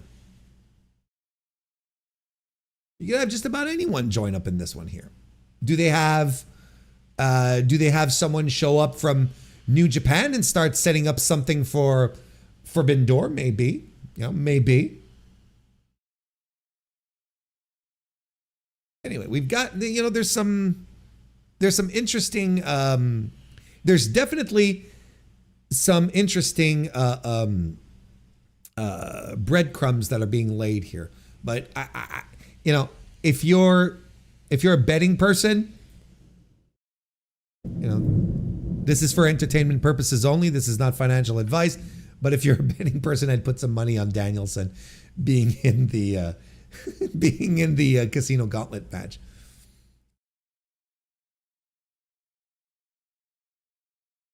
Is that the match with the Joker? No. This is the match where the Casino Gauntlet match is not the Casino ladder match thing, the Face of the Revolution gimmick. This is where two people start and they keep adding someone every 2 minutes until someone gets a pinfall or a victory. That's the Casino Gauntlet match. Athena, Thunder Rosa, Kyle Fletcher. Cole Fletcher. Yeah, I think Adam Cole, Kyle Fletcher is pretty much a shoo-in as well. I think they're going to do that. And Adam Cole's going to lose his title to Ze Protostar. I think that's pretty much given. Athena Thunder Rosa is being rumored heavily, isn't it? That one has started like gaining some traction. That one's been gaining some traction quite a bit. So yeah, I think they'll do that. You know, I wouldn't be surprised if it's on the pre-show between us all. I wouldn't be surprised. Like, if you want to go to the barricades right now, go right ahead. But you know, and look, and it's no one else's fault than Tony's, right, for making Ring of Honor feel like second rate. Because I don't know why you'd fit the Ring of Honor Women's World Championship on the main card. But look, I don't want to start opening this up when nothing has been announced yet. I'm just saying. Oh, I just saw some lightning. All right, we're going to start wrapping this one up then, folks. And then what's the other one? We have we were talking about the Adam Cole, Kyle Fletcher. Darn it, there was another one that just popped into my mind. And and we'll probably have. I'm very bullish on this. We are probably going to have the finals of the tournament for the inaugural Women's Tag Team Championship. I'm convinced that they're going to be doing that as well. That's going to be a part of the show. They're probably, let's see, they're going to find a way to put Ricochet on the show, who's been a pretty integral part of everything. Let me see here.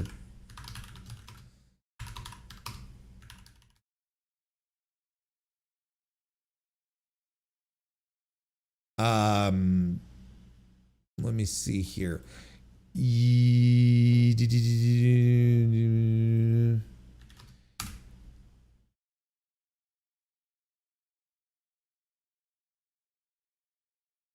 So Konosuke Takeshita might be involved. The G1 starts on July 19. So he might be involved, but since he's not going to be there for the summer, I don't necessarily expect him to have a prominent match.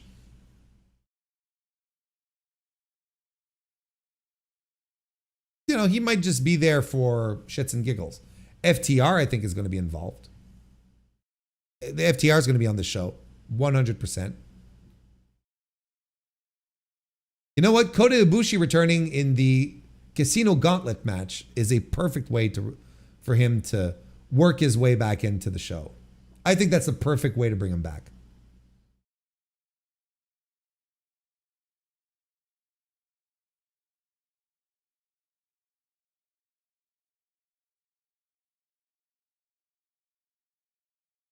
And I know some people want to see a.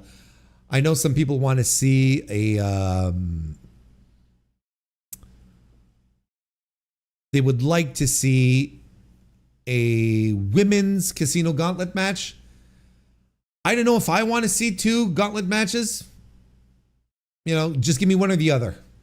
Essentially, give me one or the other. I don't know if I want to. Because if there's one thing that WWE has taught me before I stopped watching it, is having two Royal Rumbles is too much. Having two Money in the Bank matches, you know, is too much. Because it just, one of them is drained by the other. One of them will take will take all the big spots, all the really creative spots, and the other one will have to just make do. And it's usually the women's one, right? Where the big spots happen during the men's matches, but you can't do the same spots. So there's stuff that the men's does, and if they're produced to hit those spots, well, the women's matches aren't doing it. So I'm not that big a fan of it. You know, I know a lot of people want it, but you got to think bigger picture here. And I really don't think I really don't think it would be a successful operation to have both on the same show. I really don't. You know, here would be my counter proposal. Have a women's gauntlet match at Forbidden Door, where then you have the possibility to have the Stardom girls involved. That would actually rock. That would rock and roll. And that's, you know, better than just being shoehorned into the show because that's what people have been screaming for. I guess you can bring back the Casino Battle Royal. No, please don't. I never liked that. I never was a fan. Honestly, Tekla Aminata, if they can get along. If they can get along.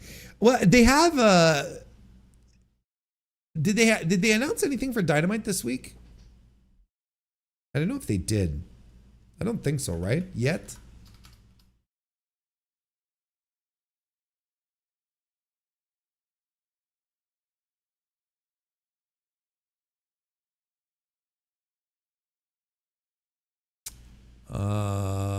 It doesn't look like it.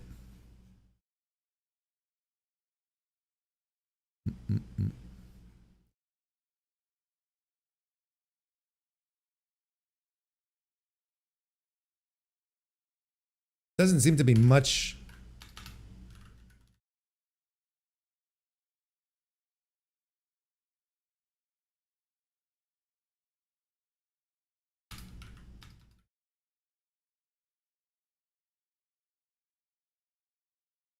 Yeah, this will be better. Okay. All right.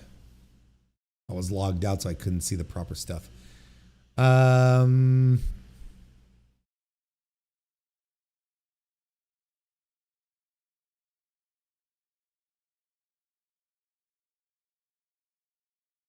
Yeah, there really isn't anything announced, really.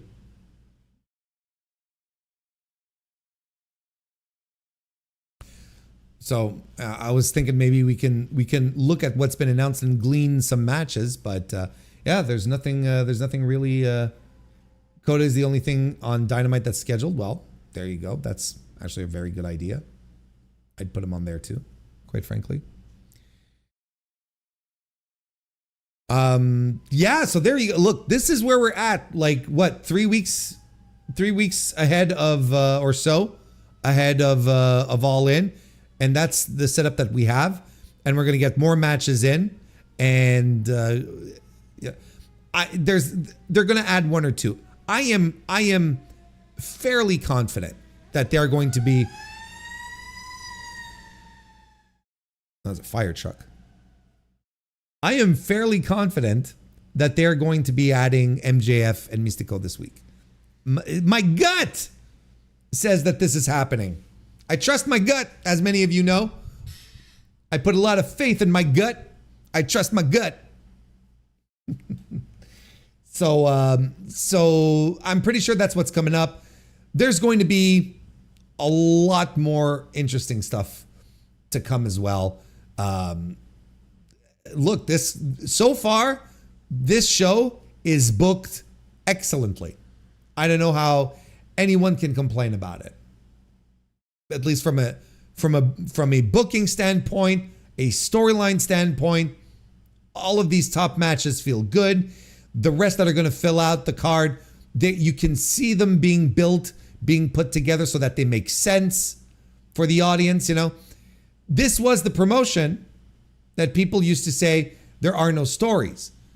And I've been saying this for weeks and months at this point on the Dynamite review every Thursday. Everything on this show, everything that happens on this show now has a story. I would like once in a while for AEW to just like drop a cool match, you know, but they don't anymore. Everything that appears on TV, everything that happens has a connection, has a story, has something to say. The old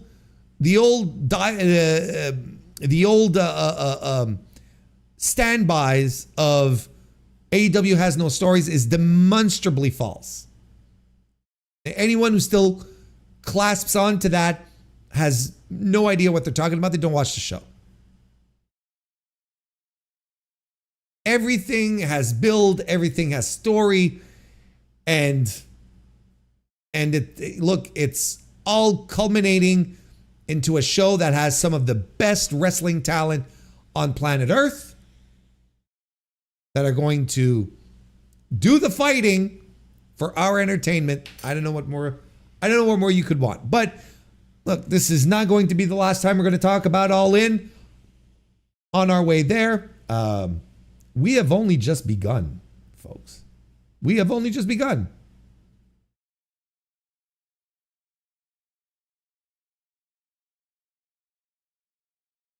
So, well,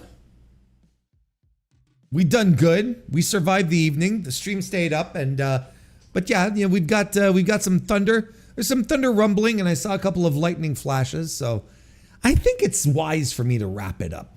I think it's wise for me to just bring this all to a close. I want Tony versus Mercedes to go to a time limit draw to piss everyone off. If it's well done, I will be the first to champion it. I love time limit draws. That would be hilarious. The more I think about it, it would be really, really funny. It would really be funny, come to think of it. Anywho, that about wraps it up for this edition of the stream. Thank you very much.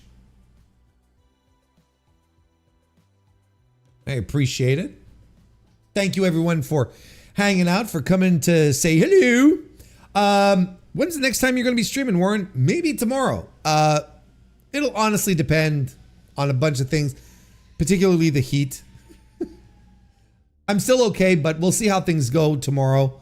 But listen, look, you can have a guarantee that tomorrow, for members only in early access, there will be a review of Stardom: The Conversion, which is going to be up tomorrow without fail, and it will also be available on the Mr. Warren Hayes show this Wednesday, as it is released for the entire universe, including my review of Fantastica Mania Mexico, the big CMLL collaboration show from last Friday, which is available right now, though, for members of the Mr. Warren Hayes Show channel who want to get the early access. Well, there you go. You have it right there.